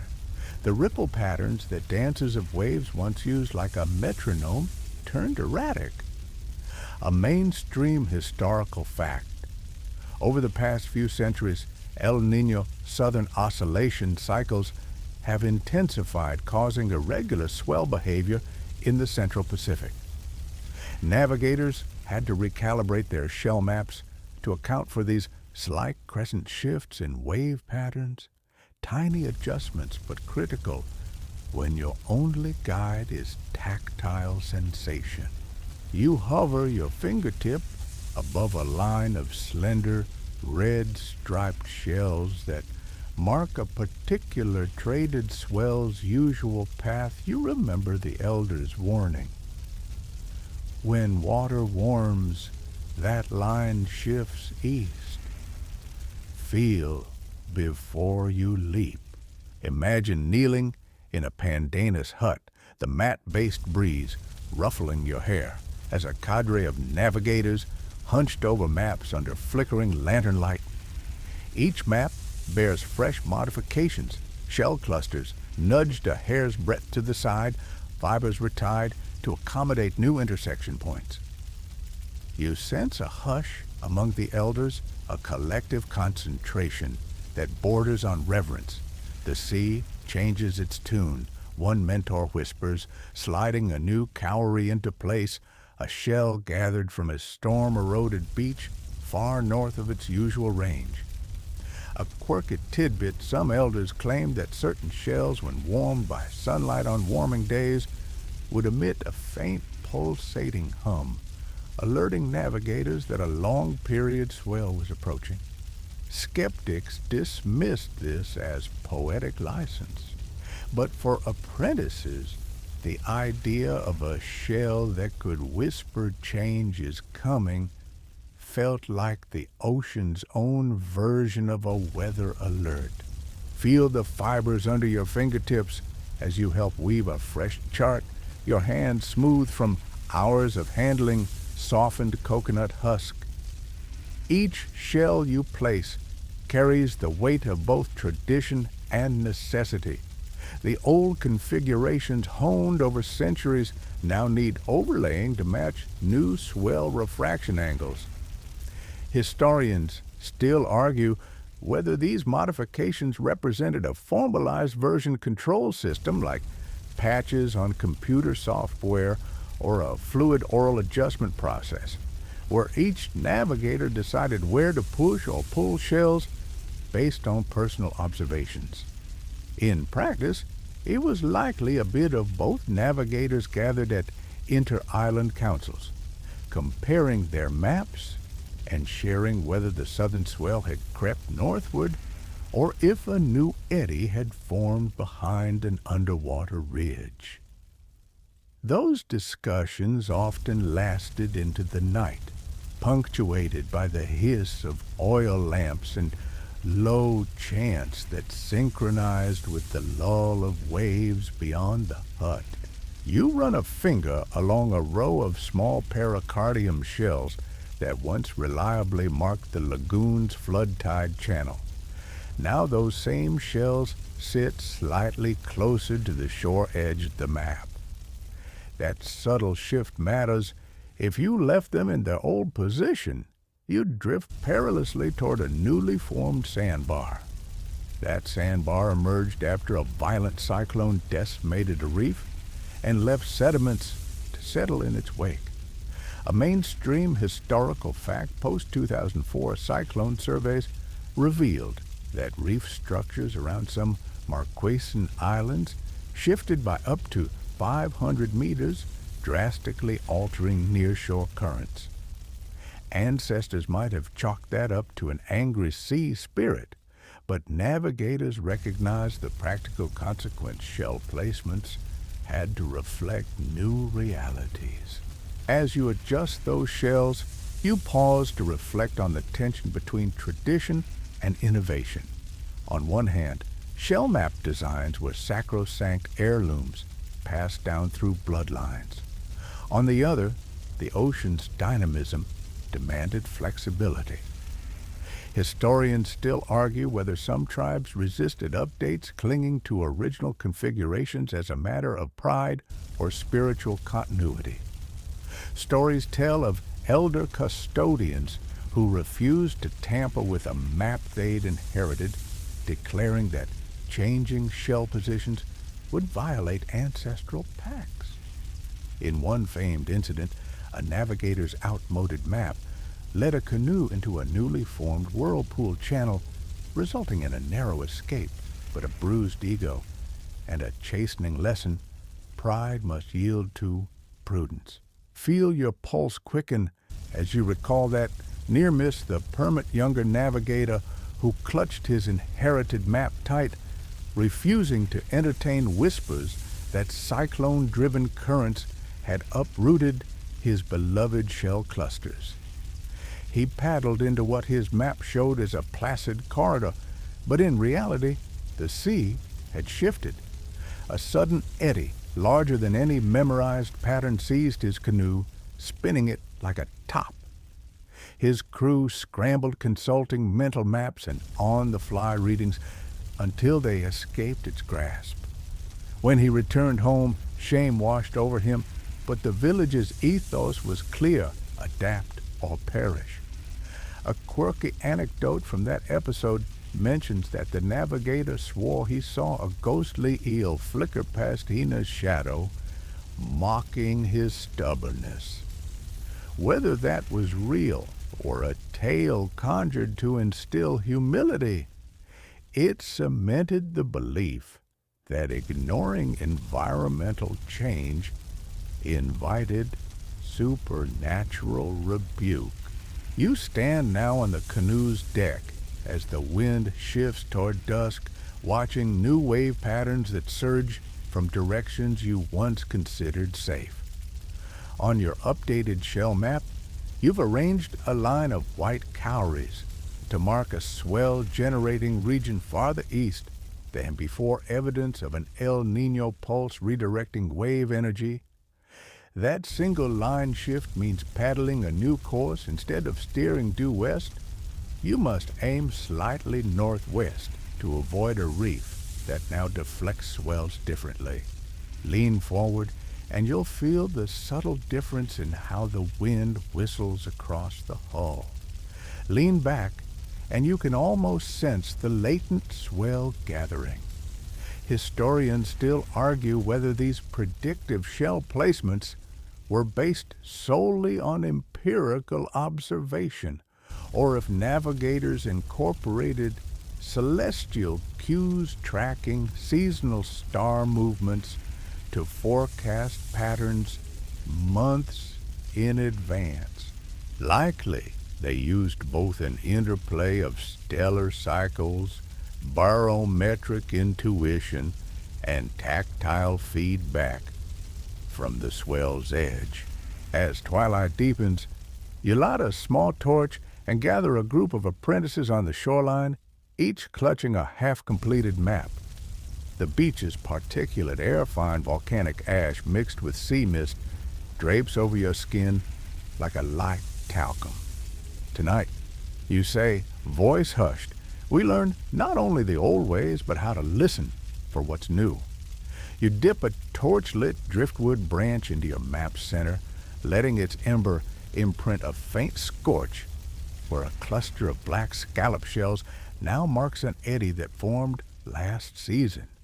Those eddies, once predictable and stable, have started migrating due to shifting prevailing winds. A round of hushed gasps ripples through the apprentices. They've known the old positions by heart. But this new mark is foreign, born of necessity rather than tradition. You demonstrate how to test these updated clusters, dragging a listening stick through swirling shallows to confirm the eddy's presence. Under the torch's glow, the apprentices watch as you press a scallop shell to the stick. There's a faint hum indicating the swirling water's acoustic signature. A mainstream historical fact. Modern acoustic studies show that underwater turbulence around eddies emits distinct frequencies. Whether ancient navigators recognized these as hissing noises or simply honed instincts, they employed listening sticks to hear where water swirled. Historians still argue whether they identified specific acoustic signatures or relied more on changes in hull movement. But either way, apprentices knew that irregular hums meant caution. Delve deeper and feel the responsibility pressing on your mind. As navigator, you're not just guiding a canoe, you're the steward of a living system. If you misinterpret that shell cluster and steer a voyage down a path of inconstant currents, you risk lives and reputation. A quirky practice arose a few decades ago when a particularly inventive navigator began adding bits of pigmented resin derived from koa trees to certain shells. These highlighted shells marked zones of particularly rapid environmental change. When moonlight shone on the resin, it glowed faintly, signaling to paddlers that conditions were in flux. Some elders balked at tampering with pure shell colors. Others embraced the innovation as essential adaptation. Historians still argue whether resin highlighting was a short-lived fad or a lasting contribution. But you recall how those glowing shells once guided a rescue mission for a drifting fishing canoe caught in a newly formed rip current. The night deepens, and the apprentices practice repositioning shells under torchlight, calling out when a pattern feels off-pattern by tactile memory. Their fingertips dance over fiber strands, seeking distinctions between original and updated shell alignments. When an apprentice misplaces a shell by a finger's breadth, an elder corrects him with a gentle but firm tap. The sea changes. Your hand must adapt. That lesson echoes the larger principle: never assume that yesterday's map remains valid for tomorrow's voyage. A mainstream historical fact: in recent decades, rising sea levels and coastal erosion in the Marquesas have reshaped shorelines, necessitating radical updates to nearshore shell markers. Some islands lost entire motus, while others saw new sandbars emerge.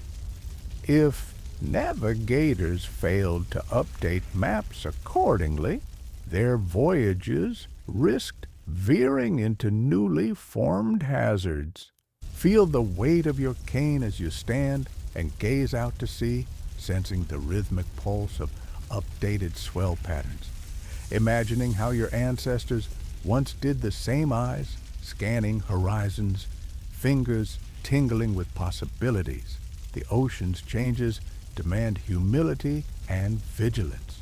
What once was a reliable channel may now spawn a rogue wave, and a cherished reef may subside into deeper water, altering the dance of swells. Historians still argue whether these changes were gradual enough to be tracked annually or happened so abruptly that only emergencies capsized canoes, near disasters spurred modifications.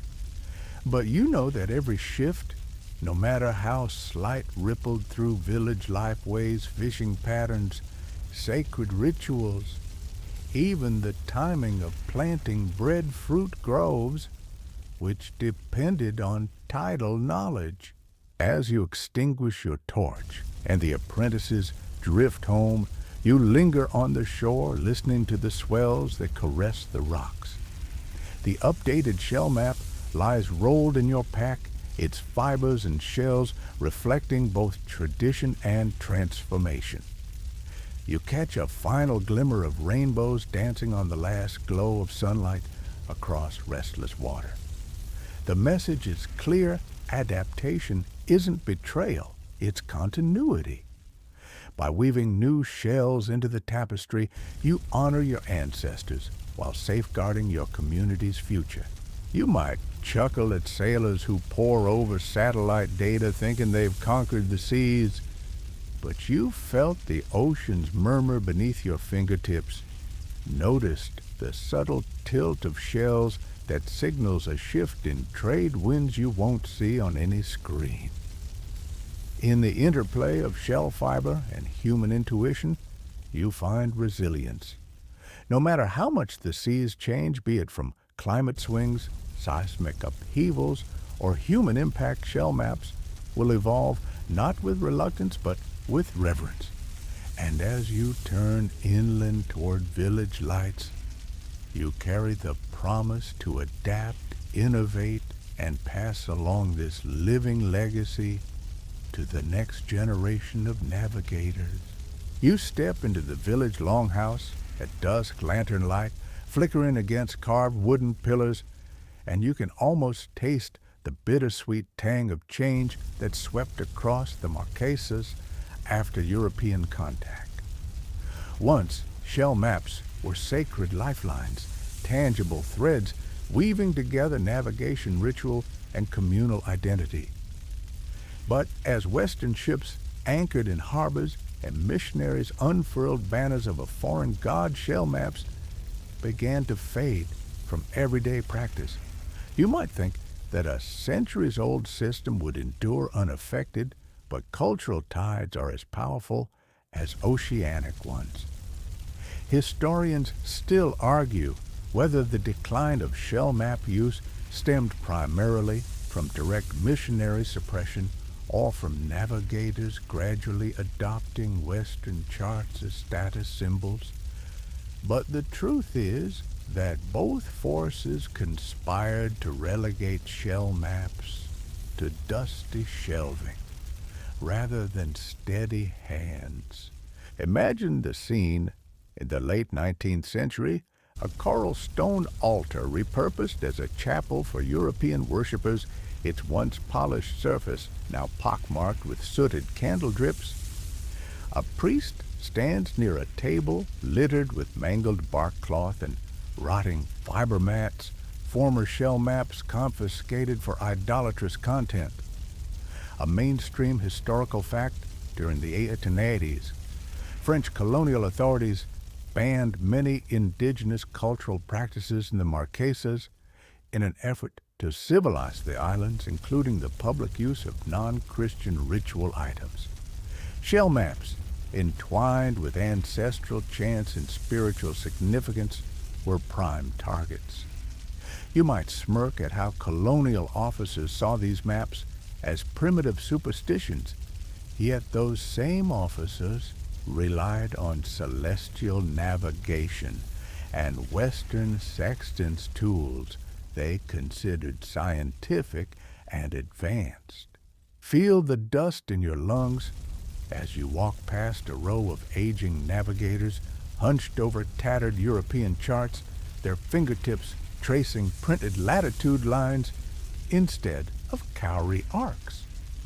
Some of them kept quiet, stashing shell maps in secret compartments under sleeping mats, an act of silent rebellion to preserve ancestral knowledge.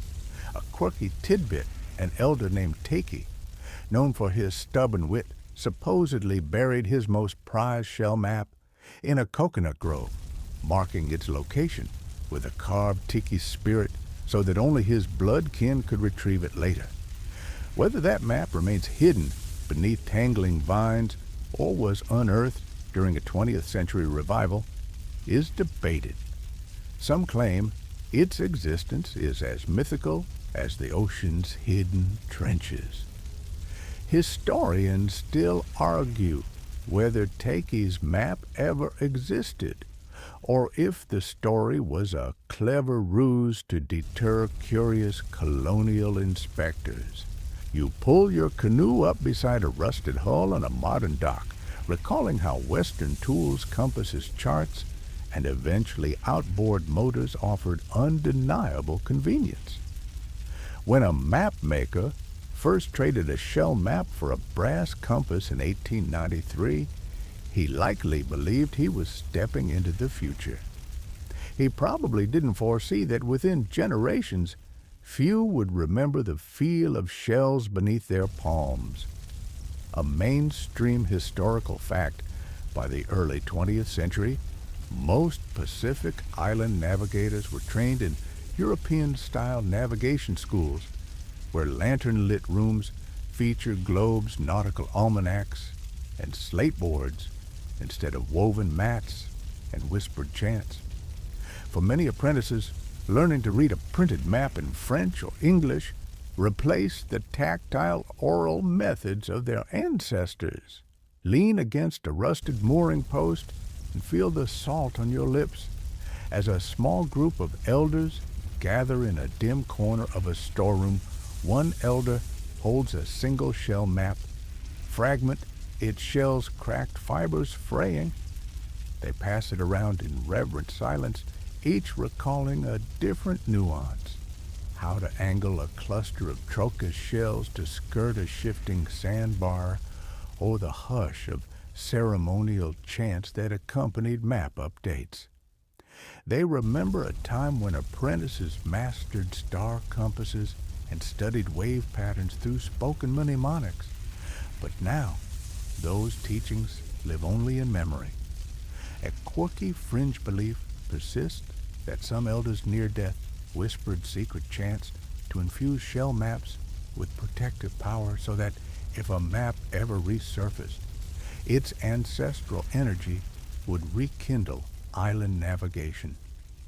Whether that belief has any basis in ritual practice or is simply a poetic expression of hope is something that even the most devout elder won't confirm. Historians still argue whether such ritual infusions were ever widely practiced or are later embellishments designed to romanticize a fading tradition. You can't ignore the irony. Western anthropologists and museum curators scoured the region for shell maps, snatching them only to place them in glass cases thousands of miles away, where they were studied as exotic curiosities. You might chuckle at the idea of someone wearing white gloves to handle a map that once guided canoes across open ocean. But the truth is sad. Without the context of chanting ceremonies, touch-based instruction, and outboardless voyages, these maps became inert relics. You imagine a curator in Paris peering at cowrie designs under a magnifying glass, jotting down notes on map-sized shell types and fiber weave patterns, all without the rhythmic thud of a canoe's paddle to bring meaning to any of it. Yet, life has a way of circling back like an ocean gyre. In the mid-20th century, a wave of cultural renaissance began to stir among Polynesian islanders, including those in the Marquesas. You can almost taste the anticipation in the air as young islanders, having returned home after studying abroad, Listen to elders recount shell-mapped legends under torchlit palm shelters. A mainstream historical fact in the 1970s and 80s, the Polynesian Voyaging Society, inspired by similar traditions in Hawaii, spurred a revival of indigenous navigation methods across the Pacific, reminding island communities of the value in ancestral skills they once abandoned. The Hokulea's successful voyage from Hawaii to Tahiti in 1976 captured global attention. Its navigators, guided by stars and wave patterns, proved that oral and tactile traditions still held power. News of this success reached the Marquesas, igniting a desire to reclaim shell-mapped knowledge. As you stand on the planked deck of a voyaging canoe replica docked in Atawona, a group of eager apprentices crowded around you, each clutching a fresh mat of coconut fiber. You feel the fibers squeak beneath your fingertips as you demonstrate how to weave the base lattice. Remember, you say, each fiber strand carries the memory of our seas. You place a shell from the local reef beside a strand explaining that it marks a southeast swell that shifted significantly during the 1982-83 El Nino event. We must honor both tradition and change, you murmur. A quirky detail. Some revivalists dabbed modern acrylic paint onto shells to help novices distinguish between traditional shell types, white for primary swells, brown for reefs, and purple for eddy currents. The purists scoffed, calling it shell graffiti, but apprentices found it invaluable. Historians still argue whether color-coding shells constitutes a betrayal of authenticity or a necessary adaptation to contemporary learning styles. Feel the warmth of communal hearth fires as a cadre of navigators, young and old, assemble under a starlit sky.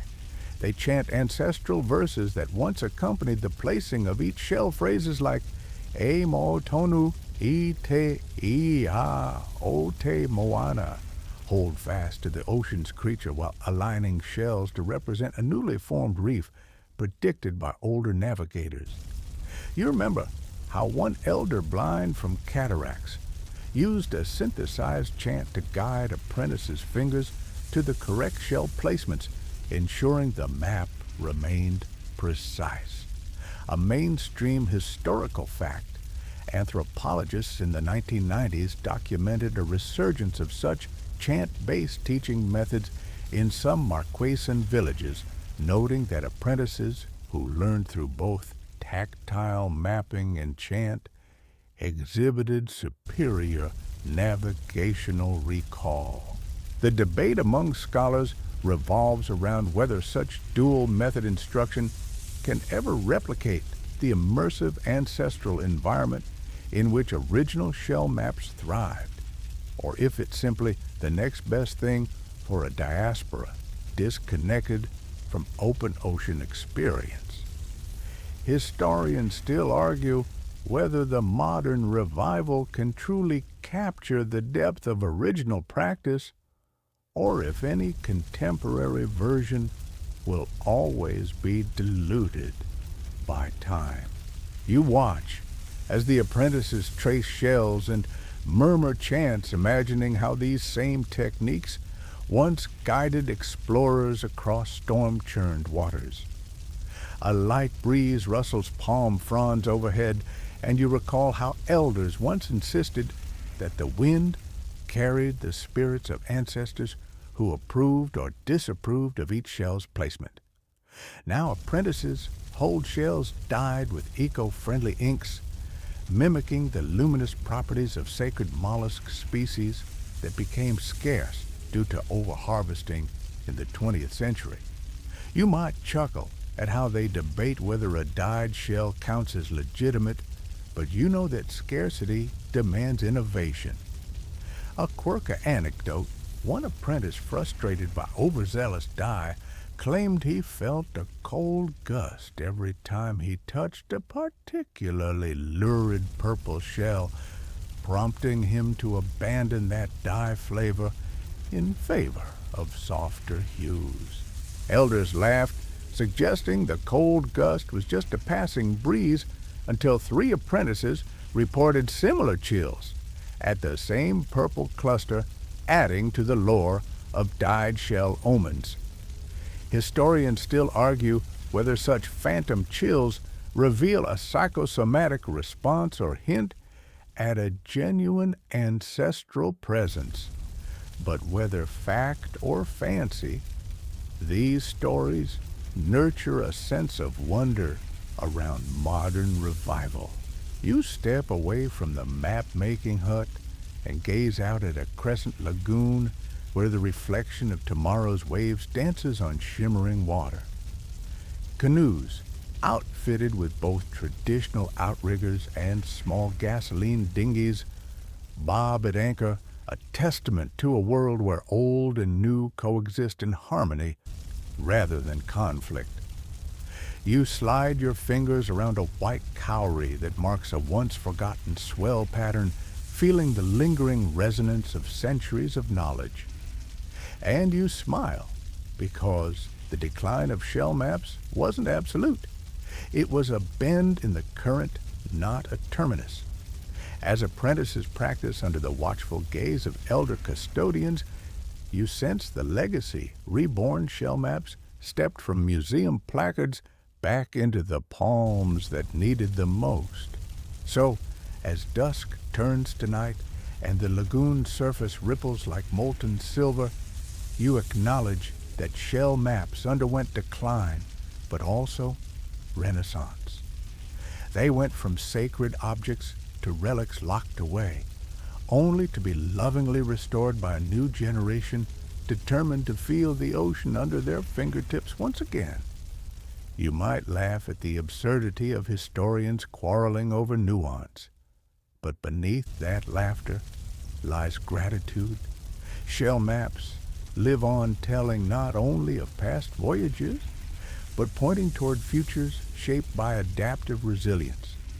And as you slide your hand across a glinting shell cluster, you know that no ban, no stigma, no historical amnesia can permanently silence the ocean's quiet counsel encoded in mother-of-pearl memory.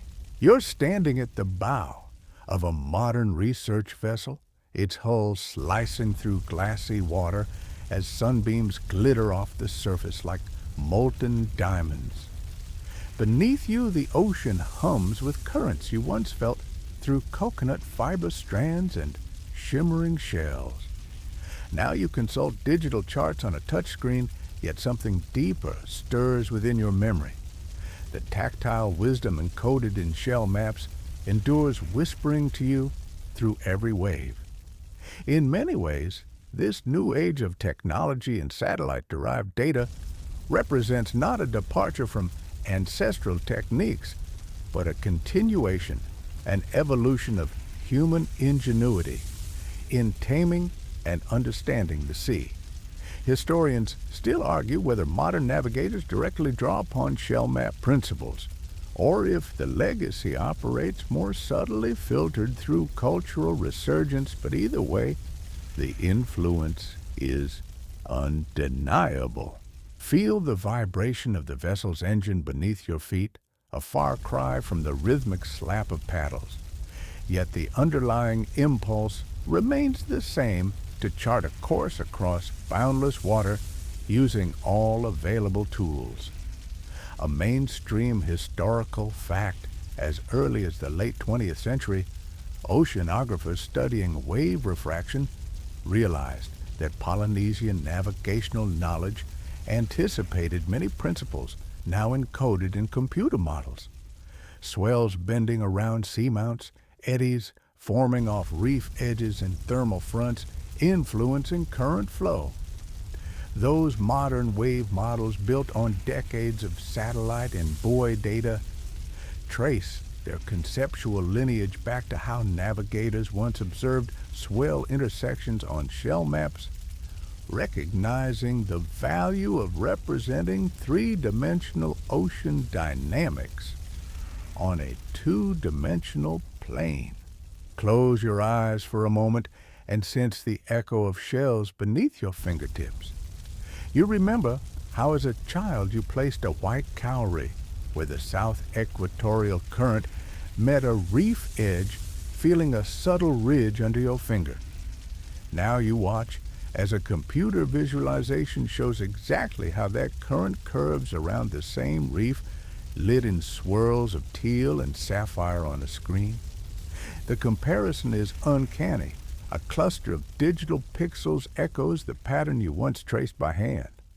A quirky tidbit: some modern nautical training programs in Polynesia now project digital animations of wave patterns onto physical shell maps so that apprentices can see how theoretical data aligns, or sometimes doesn't, with tactile reality. Whether this hybrid approach truly enhances learning or simply panders to tech-savvy students remains a point of contention. Historians still argue whether such digital augmentations dilute the authenticity of traditional methods or represent a respectful blending of old and new. As you lean into the wind, scanning the horizon for subtle shifts in swell color, you realize that shell map principles have also found their way into contemporary maritime education. In several Pacific Island nations, navigation academies teach dual curricula students study classic cartography, latitude, longitude satellite positioning, and also learn to read wave patterns through tactile exercises that mimic shell map techniques. A mainstream historical fact research conducted in the early 2000s by the University of Hawaii demonstrated that students trained in both digital navigation and tactile shell chart methods exhibited superior situational awareness in diverse sea conditions compared to those trained only in digital systems.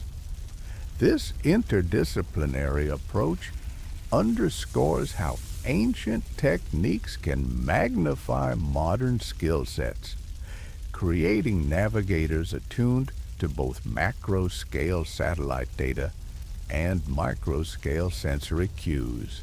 Now imagine a scenario where you pilot a coastal research expedition along a remote atoll chain.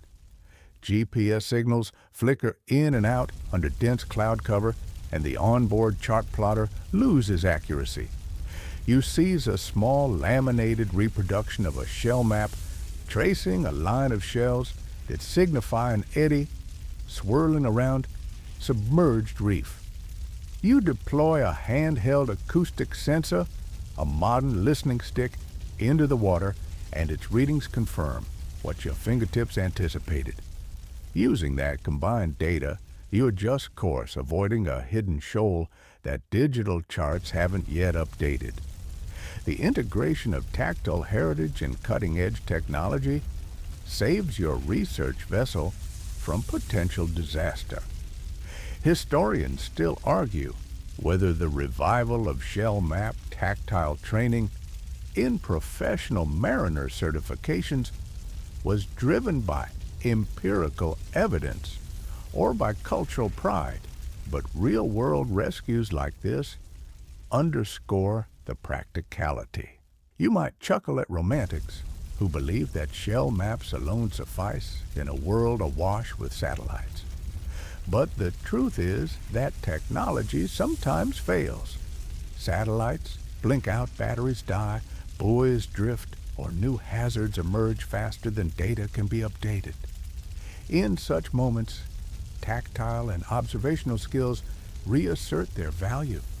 A quirky anecdote recalls a mid-2010s Yachting World article recounting a French sailor who, lost in a sudden squall near the Marquesas, unearthed a local shell map and used it to guide his way to a sheltered bay years after navigation schools had ceased teaching tactile charting.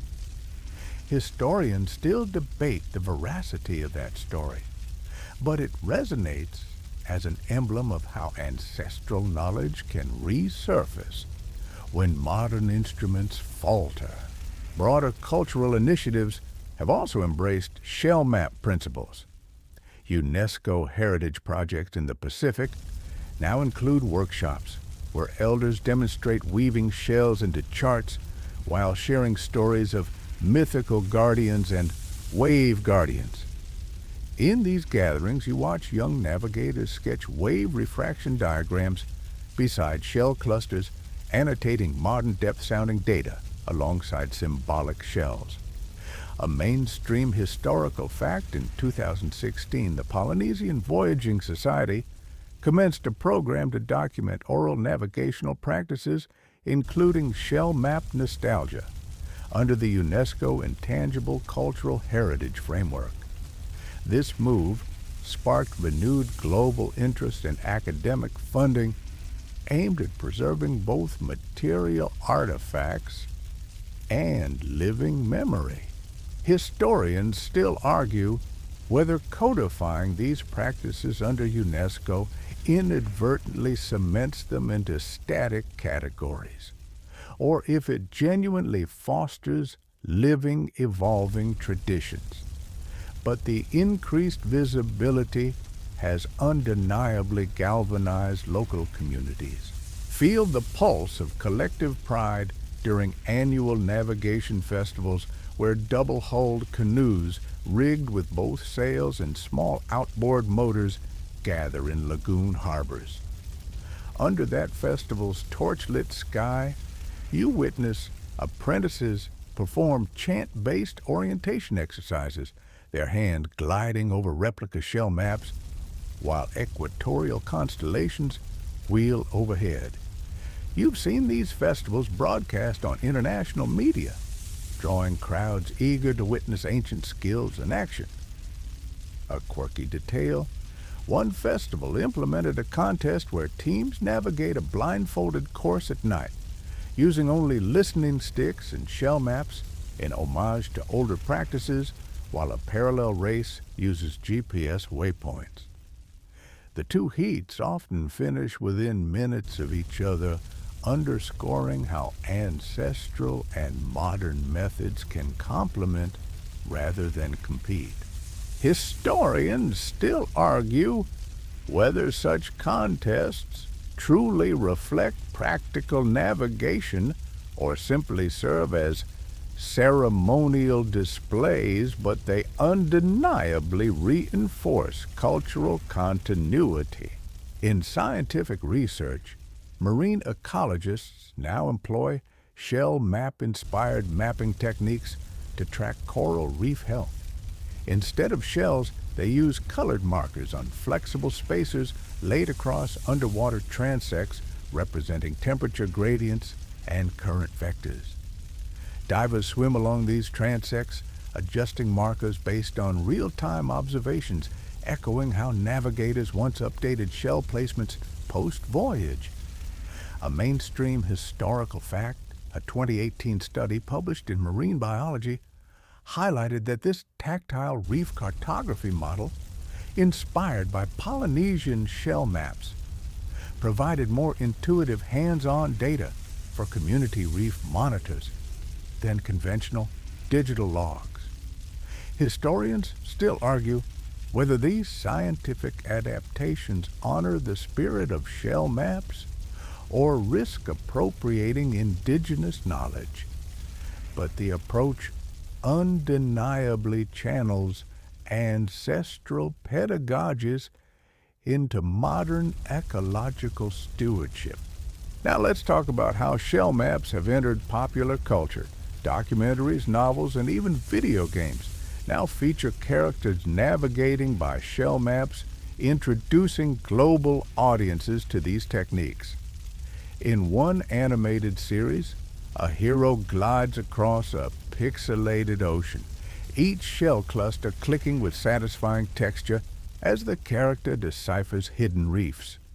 A quirky tidbit fans of a popular open-world maritime game can download a shell map mod that overlays ancient Polynesian navigation diagrams onto in-game maps, offering a tactile challenge absent from standard gameplay. While some gamers argue that such mods distract from the game's realism, others praise them for teaching shell map concepts in an immersive format. Historians still debate whether fictional representations oversimplify or misrepresent navigational realities. But these cultural expressions undeniably spark curiosity and respect for ancestral traditions. Yet, perhaps the most profound legacy is found in local seas themselves. Every diurnal wave pattern that gently nudges canoes along lagoon flats, every subtle eddy brushing hulls beneath moonlight, evokes the echo of those shell clusters placed centuries ago. You might lean over the stern and let cold water trickle past your fingertips, imagining how before satellite altimetry navigators felt the same patterns through fibers and shells. In that tactile communion, you connect with their experiences the moment a fingertip hovered over a particular shell, signaling a reef just beyond the wall of darkness, or when the ocean roared like a phantom whale to warn of a secret current. A mainstream historical fact, modern satellite altimetry now measures wave heights to centimeter accuracy. But it still can't replicate the embodied knowledge a navigator feels when reading swell signatures by hand. Historians still argue whether advanced sensors eclipse traditional methods entirely, or if they must coexist, but lived community examples show that wisdom often lies in the interplay. As you lower your gaze to the vessel's deck, you notice a young apprentice leaning over a laminated shell chart, equating shells with digital model contours. Their eyes shine with the same spark ancient navigators possessed a reverence for the hold that physical mapping once had. You approach and gently place your hand over theirs, guiding their finger to a shell representing an eddy that in your own apprenticeship nearly capsized your first canoe. You whisper a fragment of an ancestral chant, E titau, e titau otemoana, hold fast to the warrior spirit of the sea, and they nod, eyes bright with understanding. This moment crystallizes the living legacy. Shell maps, once thought nearly extinct, have become vibrant threads weaving together generations, technology, and tradition.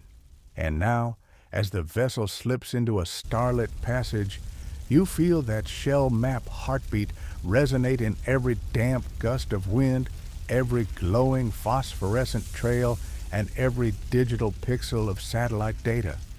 You realize that the legacy of shell maps is not confined to museums or academic debates. It lives in each navigator's fingertips in the blend of modern sensors and ancestral chants, and in the communal ceremonies that keep knowledge alive.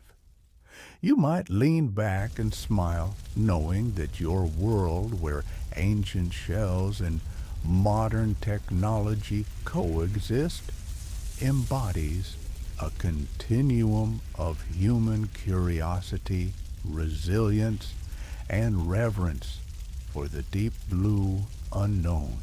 Let your eyes grow heavy as your canoe drifts slowly into a gentle lagoon where the water's surface shimmers like liquid glass beneath the moonlight.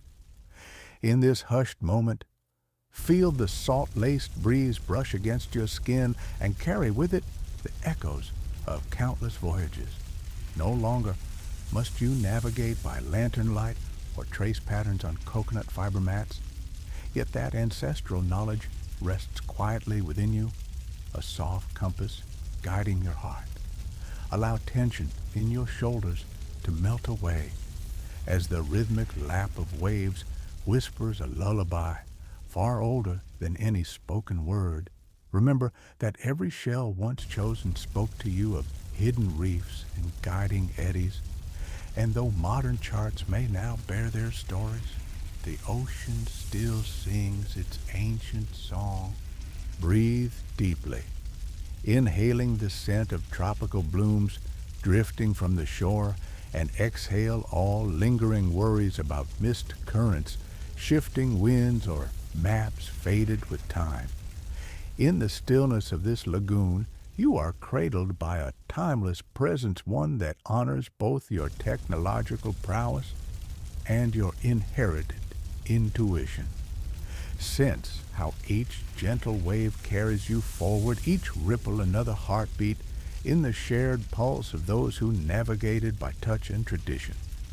Let the knowledge of shell maps dissolve into this tranquil embrace, understanding that you are part of a living continuum, a lineage of caretakers who listen to the ocean's secrets with both mind and soul. As your mind's eye drifts toward distant reefs glowing under starlight, feel gratitude for every navigator past and present who charted courses through uncertainty and trusted both shells and stars. If a stray thought arises, fear of unknown tides or the pull of uncharted swells, acknowledge it, then let it float away, carried off by the tide's gentle force. Focus instead on the steady rhythm of your breath, matching the ebb and flow of paddles that no longer clutter your dreams, but echo in a deeper, more serene chamber of memory. Now, as the first tendrils of dawn tease the horizon, drawing a pale wash of lavender across the sky, permit your consciousness to sink into a restful calm. Embrace the soothing promise that tomorrow will come with new swells, new maps, and new understanding. But for now, let the lagoon's hush wrap you in its velvet quiet. You have journeyed across centuries and currents, bridging shells and satellites, learning that navigation is as much a matter of spirit as it is of skill. Close your eyes and feel the ocean's pulse fading into the soft cadence of your own breath. Rest in this timeless moment, knowing that when you awake, the sea will still beckon its secrets, ever ready for your hands to trace, your ears to hear, and your heart to follow. Sweet dreams, navigator, and may the tides of memory drift you gently toward tomorrow's dawn. End of script. Sweet dreams,